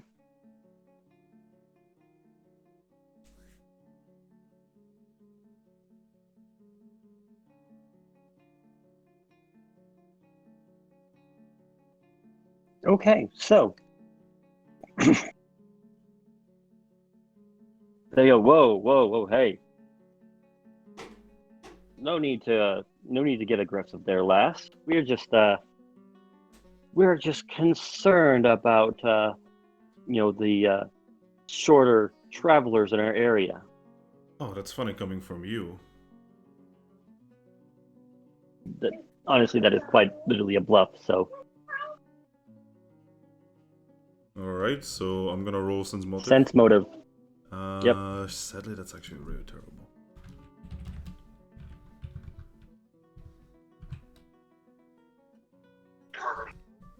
Ah, fuck. They even got a minus 5 on that, so that was actually going to be a 12. I forgot to apply the negative modifier because that's an unlikely lie. Yeah, but it still didn't work out. So yeah, so it seems like maybe you just got the wrong impression of each other, and they're actually decent people who are just they look aggressive. Dwarves are big and gruff things. They don't always look soft and kind. So, she's still gonna say that. Then she's gonna just move her hand down and say, "It seems we have started on a wrong note here. So, name Sapine. What about you?" I'm Rough. So the one on the left says, "I'm Tumble, and I'm Bill." All right. So, now that we are not attempting to kill each other, why were you running away? Oh, there was this big ass wolf roaming down the street back there. Oh, that's understandable.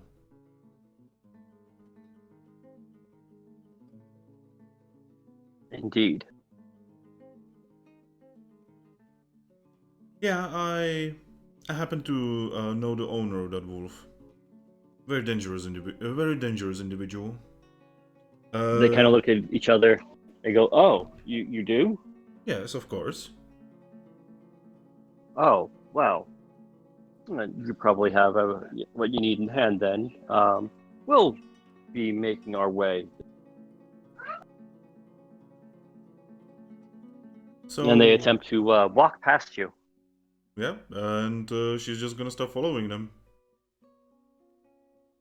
You're gonna try and do this stealthily? No. No. Okay. They realize that you're following them, and they take a turn into a different main walkway.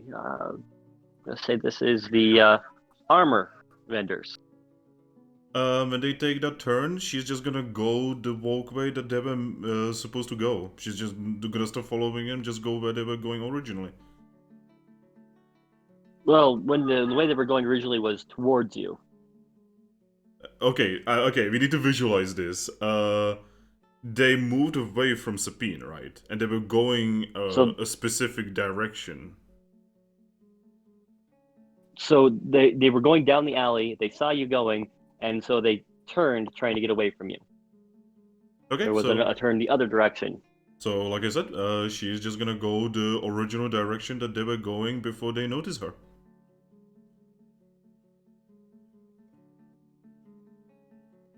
So you go the opposite direction they do when they get to the T intersection. Yes. Okay. That goes to the clothing vendors. Damn it, I was hoping that, like, they would go to some kind of hideout. Well, they were. You just decided to go a different direction. But they started going in different direction after they noticed that it's a striker. No, they didn't go a different direction than they were intending. They just, tried going quicker. They were going down the alley towards the T intersection. They noticed you, and they went to the T intersection and turned right. Guys, is anyone else getting really fucking confused by this situation?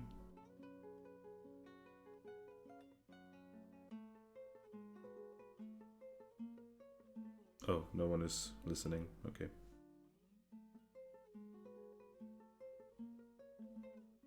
I was muted, sorry. Yeah, now I think I'm following at least. Because So you're in a long hallway. And when you guys met in the middle of the alleyway, they started going past you, and then you started following them. Yeah. And you didn't try to hide that you were following them at all. Yeah. So they just took the first right.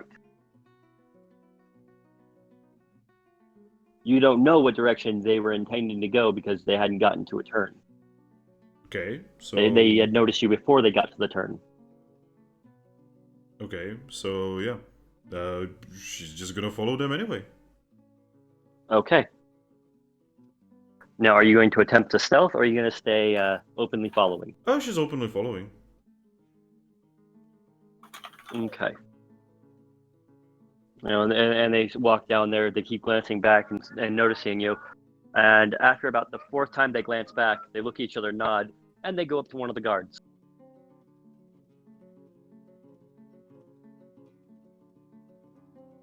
Okay, yeah, she's. And they start talking with one of the guards.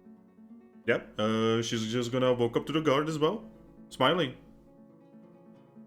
And just says, "Her, sir, this is the outsider who's been following us and pestering us.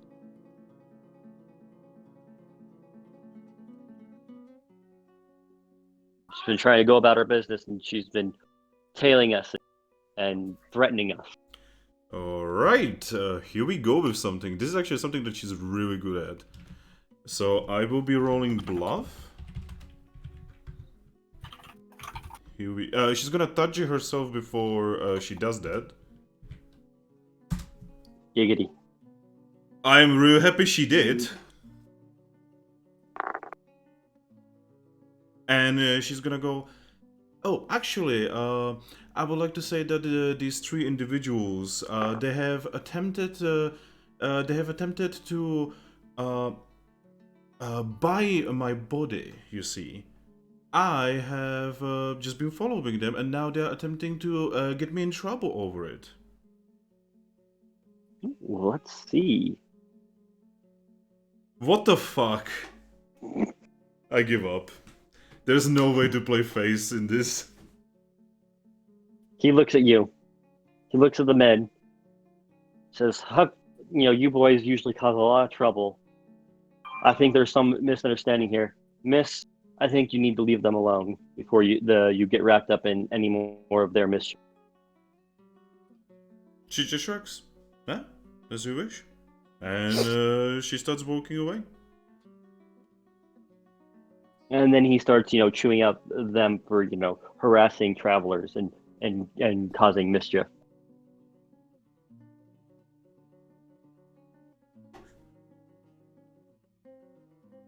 I give up.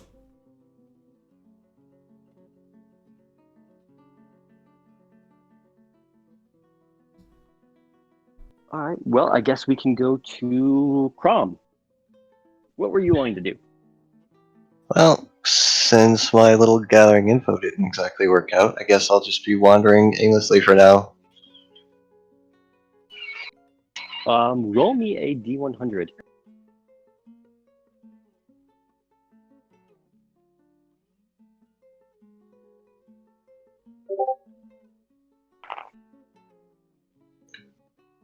Yeah. It's All right.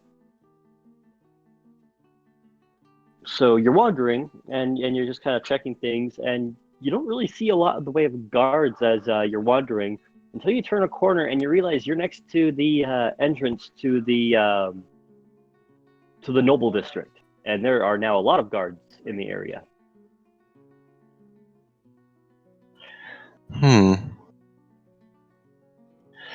He will definitely take note of that, but I guess he'll just continue on around the normal part of the city. The noble district, you can tell right above where the entry into the district, it's like fully separated. You don't even see like any of the housing in there. It's like a gate into a different part of it, or into a different chamber. But right above you is the balcony for the king. And I'm sure they probably wouldn't want a dwarf from the other mine running around. They'd probably frown down on that, yes. Along Yeah, the same wall to like the far end. So if you're looking at the door with the balcony above you, behind you is the entrance to the cave itself, and then to the left, there is the wall extends into some of the market areas, but then you can see a large gate going back into, or not a large gate, but a door going into a different area, and it looks more like a discreet door. And this is a good, maybe 100 or more feet away. Yeah, it's like I said, he's definitely going to take note of all that and maybe inform a certain sneaky goblin about it, but he's not wanting to cause trouble by going wandering around an area he's not welcome.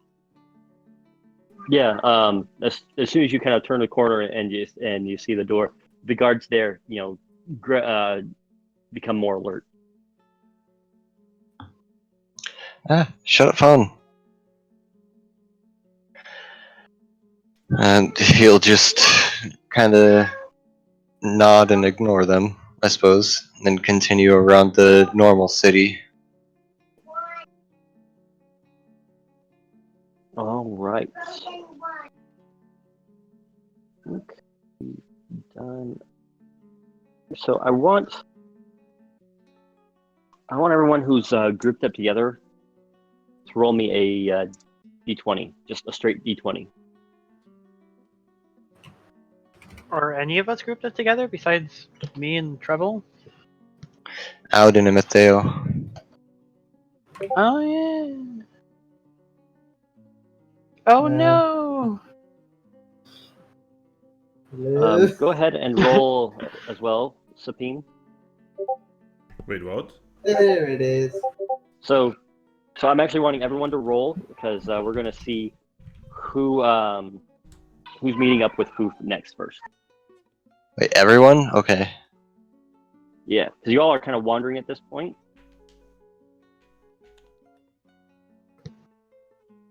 I like to think Steve has sat down on the floor with Treble and is just telling the story about his boat to him, with this guard standing over us. I forgot to tell you. I tried to catch you last time. I think. Well, that fits that Faith and Trouble are already together. Alright, so how this is going to work is Sapine in her wandering is going to end up coming across Faith and Steve, or Trouble and Steve.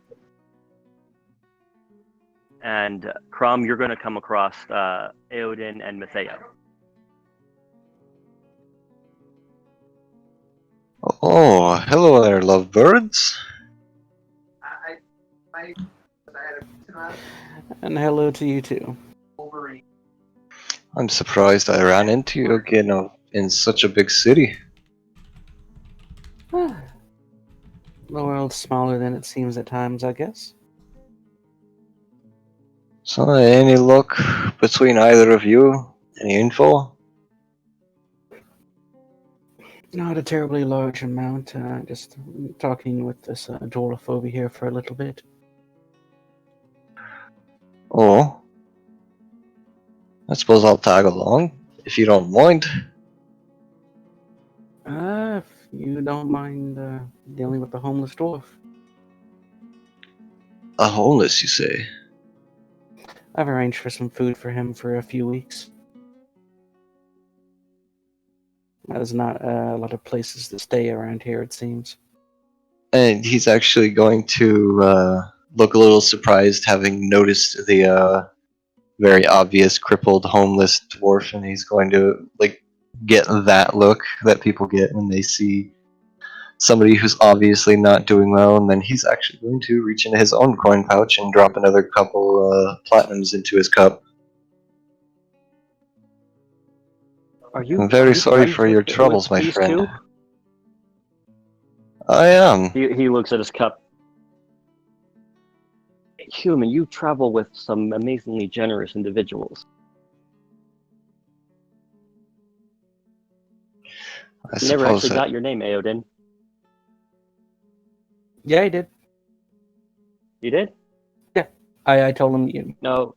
Call me Eodin. Or Auden. I must have been when my headset was effing up on me.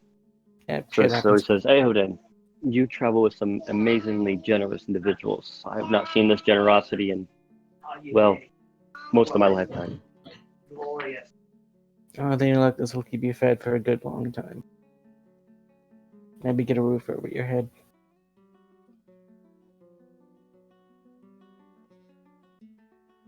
I'm sorry, one more time my boy came up and was asking me something.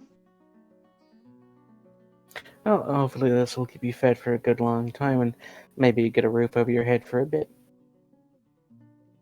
He looks up at the ceiling and says, well, there's no much need for roofs here. Oh, fair, but still. Well, yes, someplace that no random stranger can just mug it right back off of you. He shrugs and says, they're just a bunch of local kids for the most part, but they tend to leave me alone even when I do get the few scraps of coin from here and there. Well, yes, but in comparison, some can see this as a very small fortune. Alright. I do want to try.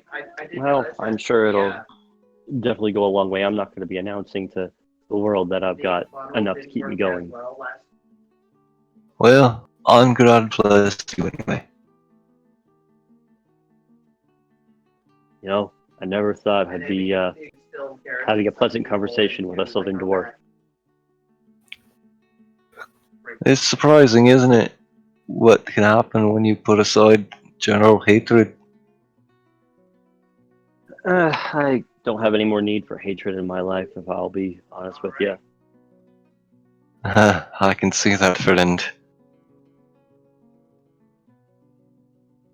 Yep, after my brother passed, I just try to make do with what I can. I'm very sorry for your loss.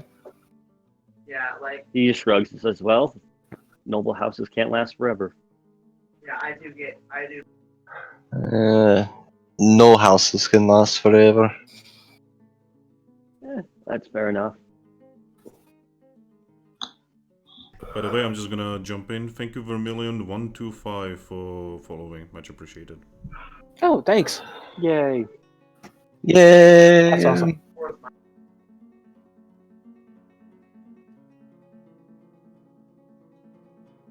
And then with that, he will look to Auden to see whatever he plans on doing. I don't know why. Auden looks right back, just kind of shrugs. Unfortunately, don't think I'll be able to get. Actually, Scrapper, do you know anything? Sorry, Chrome, do you have that arrow? I do. Scrapper, do you know anything about the making of arrows or weapons of anything? And Crom will be pulling out the mastercrafted, not dwarven arrow. He grabs it and starts examining it.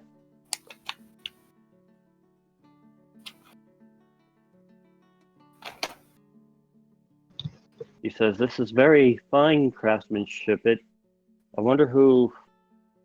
He kind of trails off as he starts examining it more, and I want you guys to roll me a sense motive for me. Yay, something I'm actually decent at for once. Sense motive.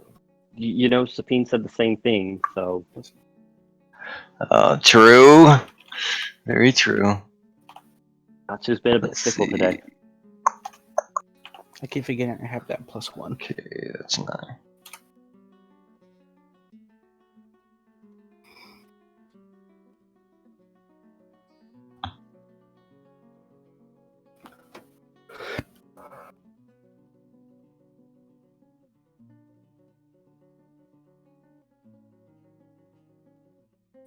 Well, Odin doesn't notice, but Crom, you definitely notice that he's there is that light of recognition in his eyes, and his lips kind of tighten. Says, and he looks up and says, "I'm sorry, gentlemen. I'm not sure if I'd be able to help you with that."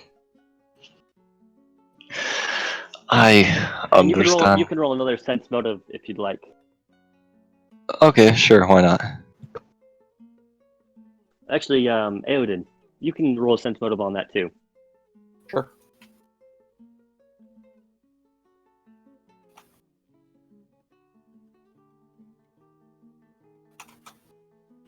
Ooh. Yeah, he definitely is lying about not knowing anything. You know, there's now you're able to see that light of recognition. He's wanting to push the arrow back into your hands and move on with his day now, as he starts reaching for his stick to get himself propped up. I understand that this might not be the sort of thing we want to talk about in public. Oh, I'm just ready to move on to another spot. It's. I hope you find what you're looking for, but Please. he looks visibly disturbed. I say, please, friend, if there's any information you have, it could be of dire importance to a very good family of dragons. And can I roll a diplomacy for that? Yeah, you can roll diplomacy. And hopefully he's already Auden, friendly with you guys. yes, hopefully Auden can do so as well, because my diplomacy is not the best. I think Auden will speak up, and he's gonna try to help the old timer to his feet and keep him steady. And as he does, he'll kind of echo what Crom said, saying, "You have nothing to fear from us. We're only trying to help out someone in need, someone who deserves it. I won't push you, but if you know something, it would help us." So, Crom, you rolled a 9 there, right? You still pass. Yes. Oh. Ooh, damn, nice. Yeah, he's got a negative charisma modifier, and he's already friendly, so it's 10 plus his charisma modifier. let's just funnel from that side. Huh, Okay.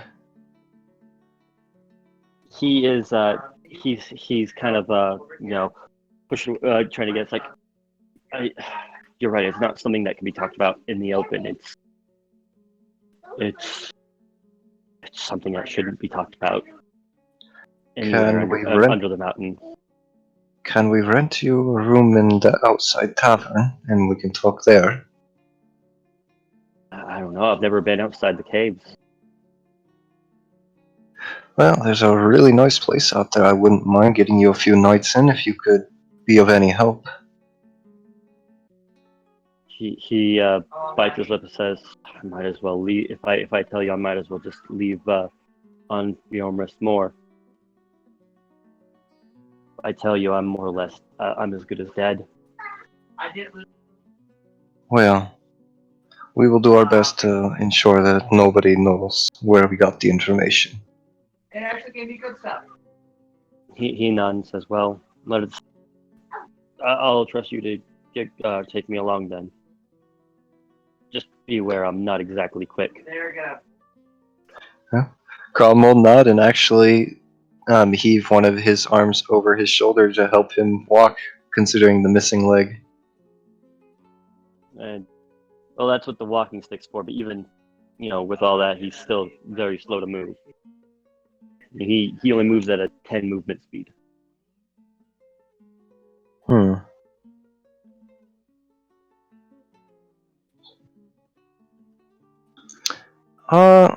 Mateo, Yes. do you think your lover wolf there would mind letting his lassie walk for a bit to help our friend carry here? To help carry our friend here? She's gonna look towards Balto, kind of nod towards the dwarf. Will it be all right if I was gonna say, roll me a handle animal check, or diplomacy, whichever is higher for you. I think that'd be handle animal. I'm class skilled in that. Because Balto lets you ride because you're special.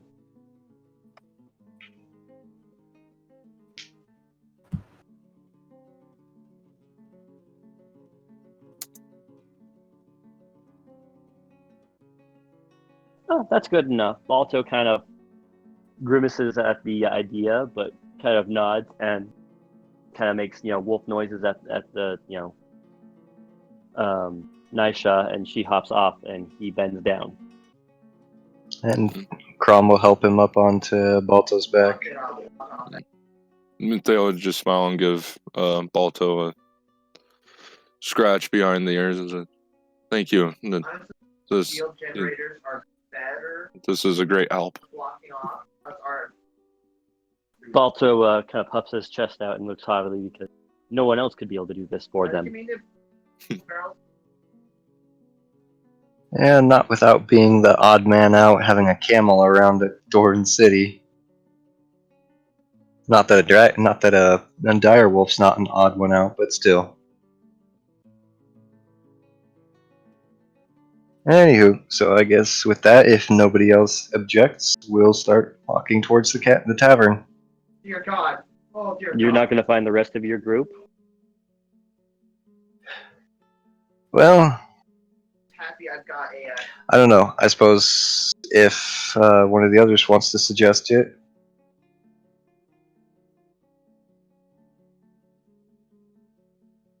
I think Aladin will bring up. Should we find the others before we go anywhere? Well, that little gnome mentioned something about speaking to the lesser quality folk, for lack of a more friendly term. But as for the others, I'm honestly not sure where they're at. We can take a look. Well, let's see if we can find them. If it's not too if we can. Is that a perception check to start looking around for them then? Yeah, go ahead and roll perception for right now, 3.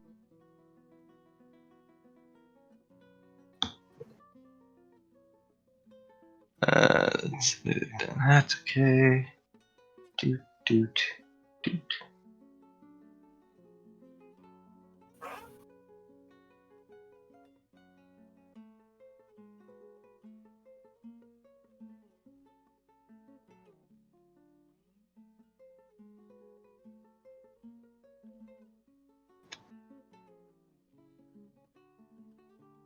Mateo, Auden? Alright, I should probably roll. That would be Yes, we're doing perception. I didn't realize I had to roll too. 4.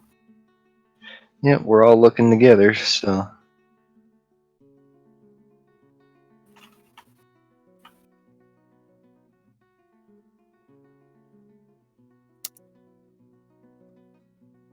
Nice.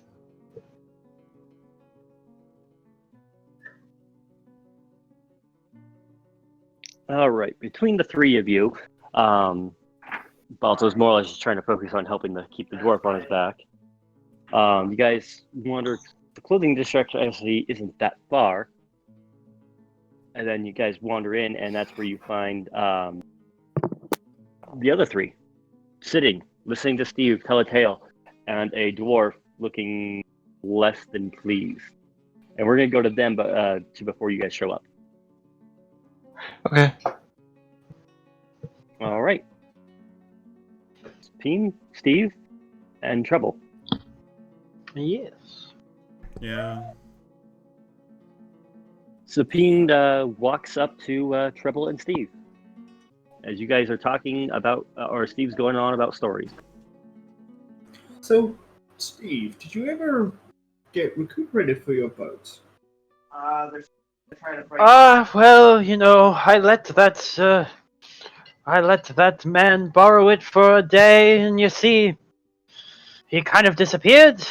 But that's okay, I'll see him again eventually. He always shows up, even in the strangest of times. Like, for once, I was walking through a dungeon, I opened a door, and there I was, staring at him in the bathroom. I don't know why he was in the bathroom, I don't know why he was in the dungeon, but there he was. He's a rather interesting fellow, that man is. That is right on.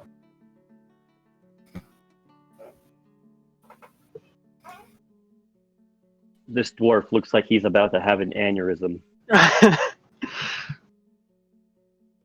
And then Sapine walks up and says, "Do you know these individuals?"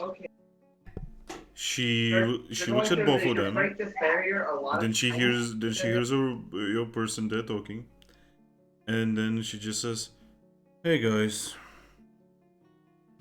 My friend, is everything alright there? You seem rather down for right now.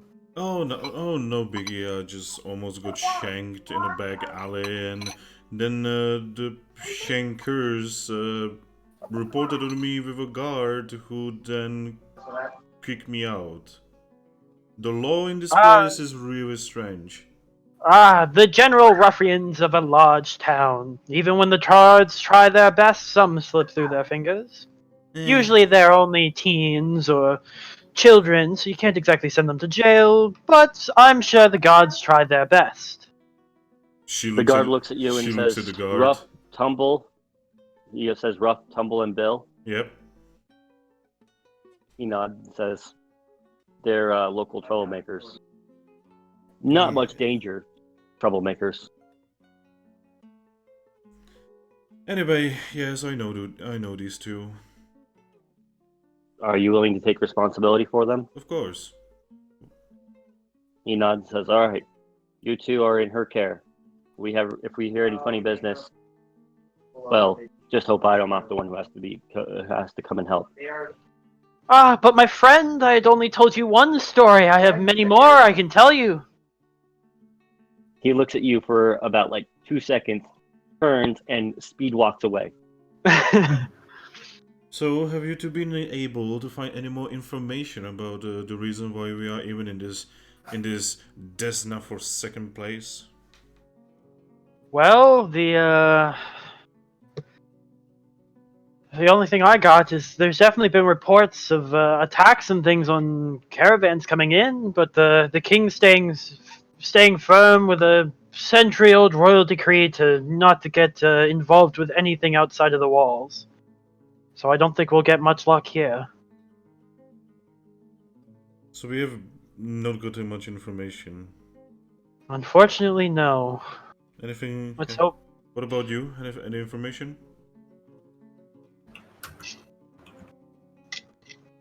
Trouble? No, unfortunately, I have failed to ascertain anything. So what are you saying? I literally didn't hear you, mate. Oh, no, I didn't get any information. She just sighs. What about do we know where the others are? Unfortunately, not. I hope they will have more information. Otherwise, this entire journey to the Oh, they're city has okay. been a big waste of time. I told you we should have followed those hobgoblins. And about I- that point is when the others are going to turn around the corner, past the guard as he gets around that same corner, and they spot you from a distance.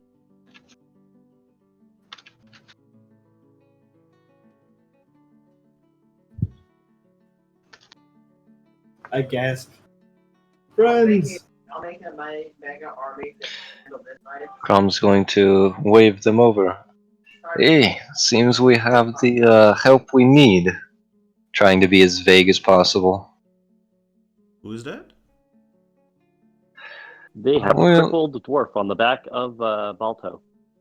We'll get to that once we're out of the city. Seems this isn't the right place for this sort of topic.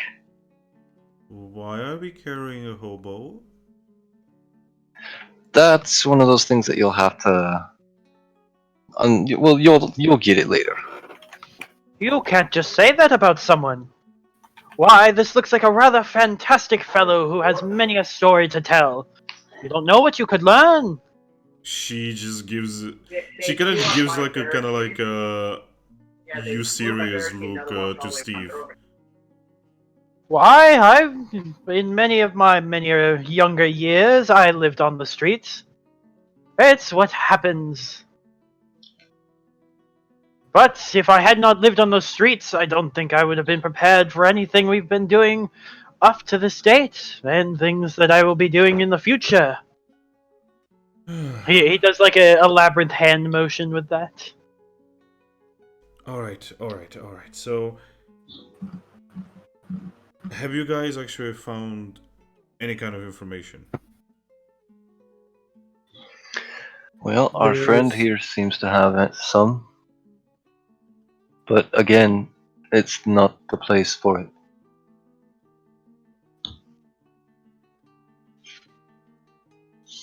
All right. We were going to speak with him outside the city. So we are leaving the city. Yes. She just shrugs. To be honest, I cannot wait to be gone. Yes, this place isn't very fond of me either. Seems like a rather standard Dwarven settlement. Well, this is my first Dwarven settlement. Crom's gonna open his mouth at that, and then he's gonna close it again, realizing that his own city has its own racial hatreds. Yeah, this place is very different than your dwarf city. Actually, very different. There's no extreme separation like they have here between, the upper and lower district. If anything, the upper district likes being seen by the lower. Okay, so like my city would be the slightly lesser hatred-filled. Emphasis on slightly. Anyway, so we are going out. We should probably go out. I'm here, but I'm gonna. I agree.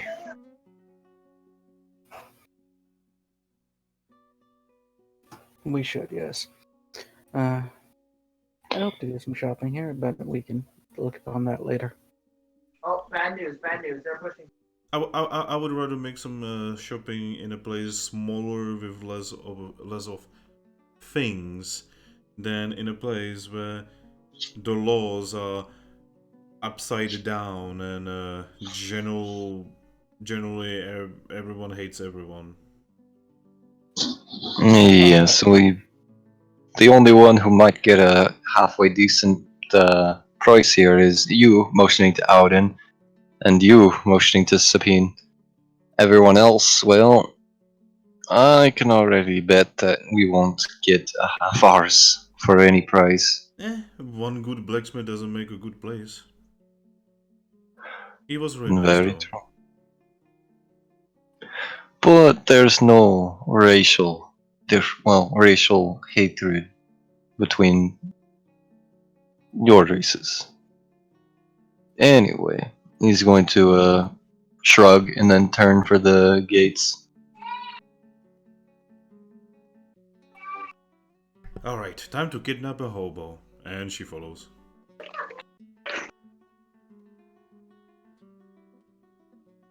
Scrapper perks up and says, "Is it kidnapping if I'm going with you intentionally?"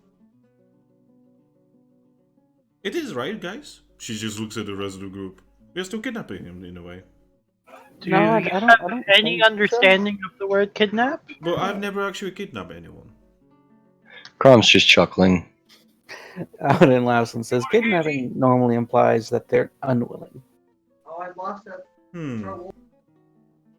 It'd be more of an escort. She looks at the homeless person and says, "Could you at least pretend that we are kidnapping you?" You want to draw more attention from the guard? You know what? A good point. No, we are not kidnapping you.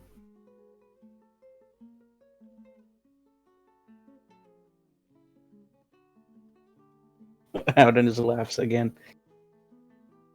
All right, so you guys get to the exit. You guys probably been here a good, probably 4 or 5 hours just between the different areas you've been walking, talking, and interacting.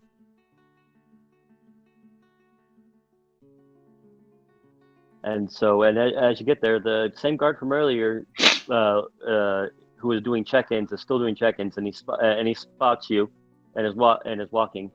But there's a guard doing checkouts. And he says, "Can I get your name so we know that you've left?" Name Sabine. Name Sabine. This is Treble. This is Auden. This here is Chrome. That right there is Maffeo. That right there is Steve the Goblin. And we have Balto and Nasha, and we are leaving. And who's that? Pointing. "Oh, Scrapper, you're leaving?" Well. He goes, "Yeah, they offered to take me somewhere. See if We're going to take find care some of other him. home." Yeah, we are taking him to make one good day in his life. Well, there's so much for the House of Thought Tracks. What? Did you say? He says, "Well, there goes the House of Thought Tracks completely out of the mine." And the mine is poorer for it. The guard just kind of chuckles as he goes ahead and waves you all out. And in case you guys are wondering, Okay. Oh my god, he's a thorax. He's a thorax. He's gonna turn into a buggo. Oh, it's only 2 letters off of spelling. Okay.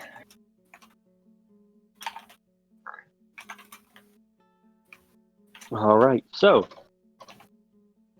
you guys are outside the mine again. Yay.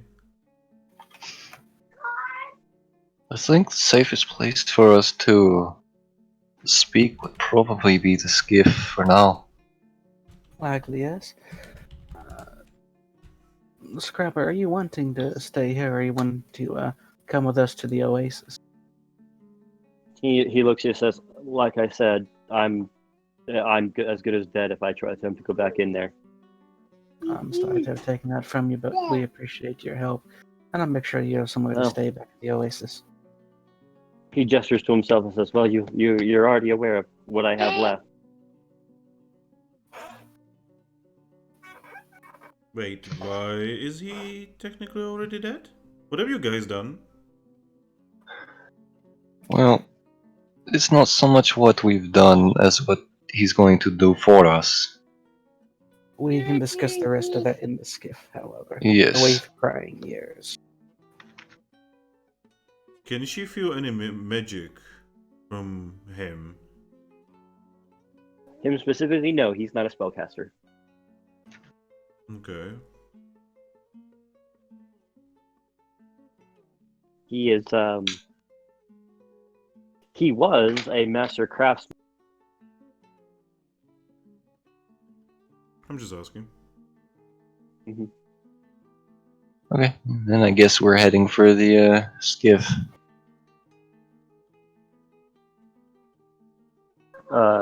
Captain Candom is kind of sitting there, says, "Hi, got someone else with you."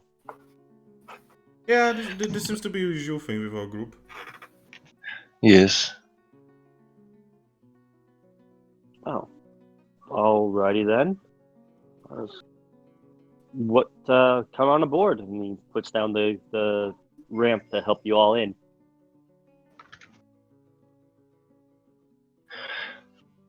Grom will nod his head and walk aboard.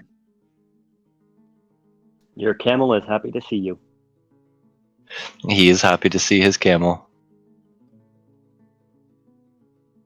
And I guess now's as good a time as any for him to approach and give his camel a good pat on the neck. And does he have oats out this time? Yeah. Damn it. They were in the middle of feeding him breakfast, or feeding him his midday meal. Okay, well, then in that case, I guess he'll just offer Adoswar a carrot as a snack. Gosser will happily take it. Awesome. And then you'll give Adoswar one rub behind the ear before turning, and then speaking to the captain again. Do you have a private quarters we can speak with our friend here real quick in? He kind of raises his eyebrows as well. Not that it'd be comfortable for all of you to be in. Well, obviously Bolto is going to wait outside, but just us. Balto makes sad dog noises.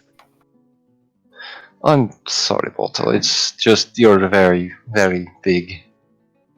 And then he's going to give Balto a pat on the shoulder. Like I said, it would be difficult with all of you, and I don't want no secrets on board my ship unless I'm privy to them.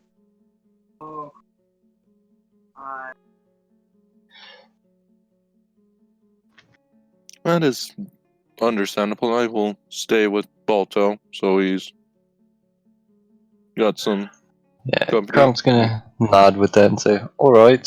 And could I also roll sense motive on that? Because that kind of... I mean, at the same time it sounds understandable, but also at the same time it could be fishy. What, that the captain doesn't want secrets on his ship? Well, that he wants to know like what they're going to be talking about. It's simple. We just need to knock him out. No, we're not gonna knock out Camden. You I can just want roll to sense motive. Mostly, wow, you just went super robot there for a second. Wait, what? Huh, not sure why. I didn't hear that. Anywho, just mostly to see if he is like really just asking just to like not have secrets, or if he is trying to learn something specific. Like if he knows. Like I said, if you want to roll it, go ahead and roll it. Oh, come on. I encourage you guys to ask about rolls. I mean, he legitimately just doesn't want secrets on his ship. It's his ship, it's his baby, it's his pride and joy. If secrets are going to be discussed, he doesn't want it to come back and bite him in the butt. Okay, well, you're more than welcome to join us. I mean, my friends, it might be more helpful for us to be set on a path, and then we can talk out on the deck. Now they're coming back. I mean, that would probably Well, be one of the better options. Although, do we have a Yes. path that we want to go on? exactly, I was going to say, it Oh, no, now they're. may be variable depending on what our friend here can tell us. So Peter's just gonna say, guys, we should probably just start going, and anywhere but here is good. Now they're.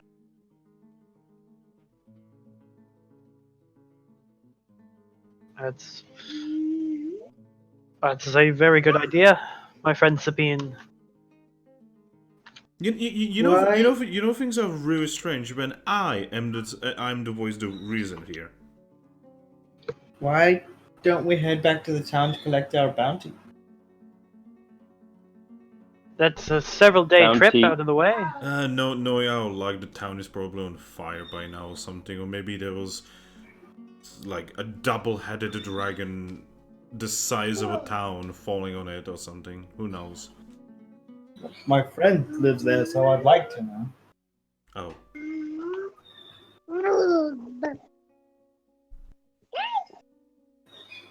All right. Well, he says, well, we can at least set sail and get started talking. That shouldn't be a problem. Alrighty. And again, there's very little that can pick up on voices out on the sand. So. Very true.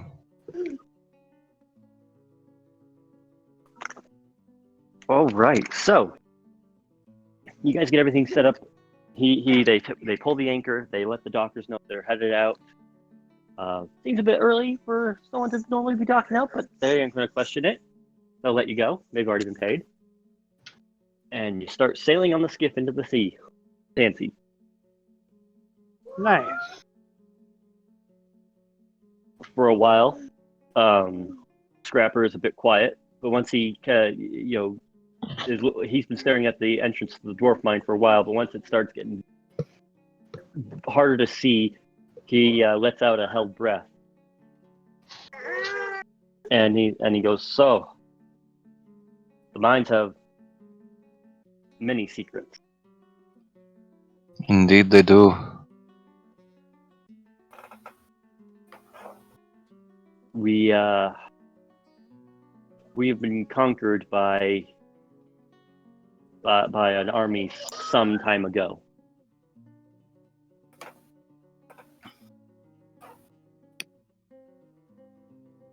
And we manufacture armor and weapons for said army, although it's not us who produces them, but they produce it with our assistance. My family learned too much, and we became a liability, and I didn't know anything. Whoa, boy! When our when our house was destroyed, and I was determined to not be a threat, but I had gotten found a cache of letters that my brother had kept in journals, but most of it was destroyed by a fire when I was fleeing. That's horrible. But what I had learned was that Alexander, shush. When some 400 years ago, we'd been conquered by an army of hobgoblins, and they had set up deeper in the caves, and have essentially been running the empire from behind curtains. 400. Yes, they have some sort of iron grip on the nobility and royalty, and there's nothing we've been able to do. The poor folk, the common folk, know nothing of what's going on. I'm so sorry, I lagged And out the there nobility. for a moment. What was the last thing you heard? He had a cache of letters from his brother. Most of them were destroyed. when his house was Okay, destroyed. so for the past 400 years, the dwarf kingdom there has been controlled and ruled by an army of hobgoblins. They control the nobility and the royalty, and the common folk know nothing of what's going on. The master craftsmen are picked up at some point and used to teach hobgoblins how to craft their weaponry. And the hobgoblin armies use said weaponry.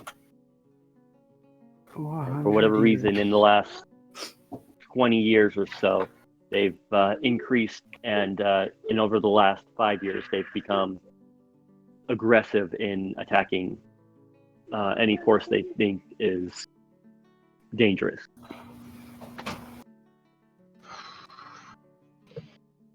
I can see why they would think And, the brass dragon's dangerous. He pulls out a letter that's very much burned, and there's only one line legible on the letter with all the burn and damage. And this says, "This is the last thing my brother wrote to me before he was found dead." What's the line say? Or is it written in Dwarvish? It says, it's written in Dwarvish, and for those of you who can read Dwarvish, because I know some of you can, it says, "Beware." Yeah, it says, "Beware the blue hobgoblin." Hobgoblins or hobgoblin? The blue hobgoblin. Crom will say that aloud. Alexander. Oh my god. Sorry.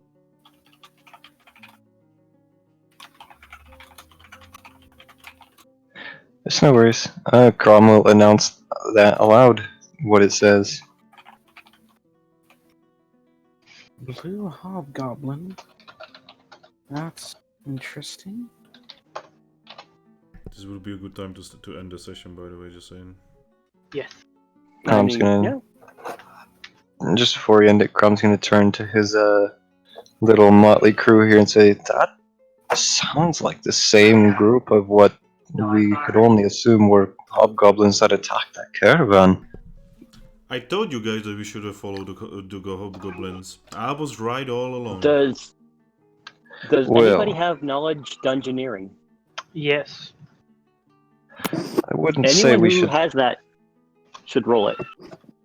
I wouldn't say Blue we should have hobgoblin is interesting because I don't think Should those have- much really happen.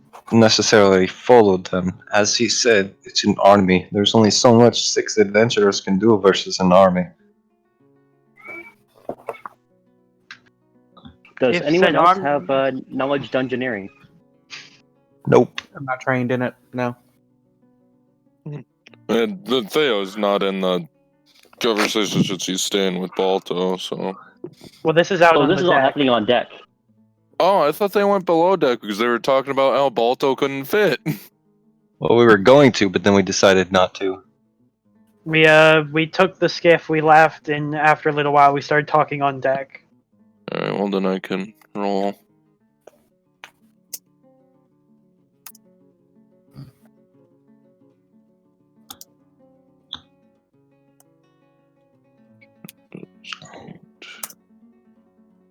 Oh, well, Oof. no.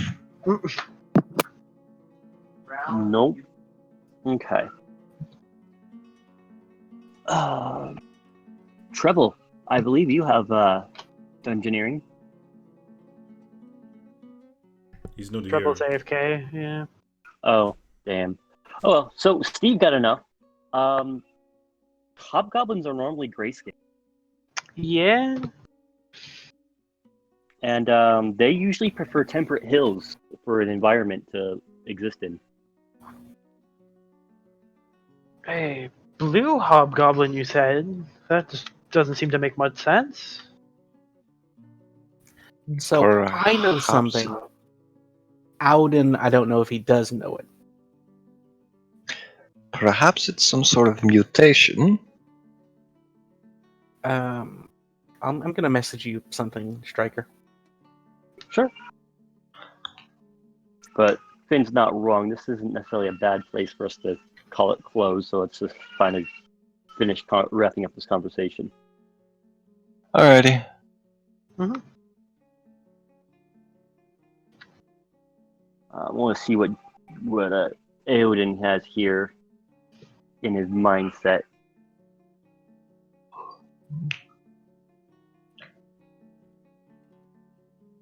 That would actually be Knowledge Arcana. Shit, never mind. Odin. I don't have that one trained. Damn. All right. Though I will point out, because I don't think this is an enormous logical leap, we have a blue hobgoblin. Mm-hmm.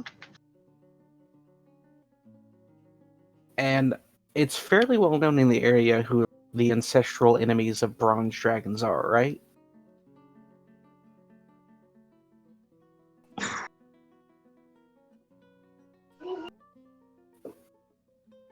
Or is that going too far? I mean, you read the plaque, right? Yeah. Yeah. It actually does say that blue dragons are an ancestral foe and natural enemy of brass dragons.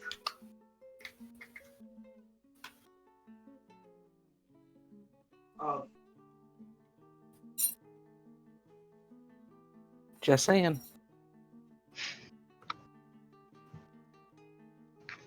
All right. I think this is a good wrapping point here.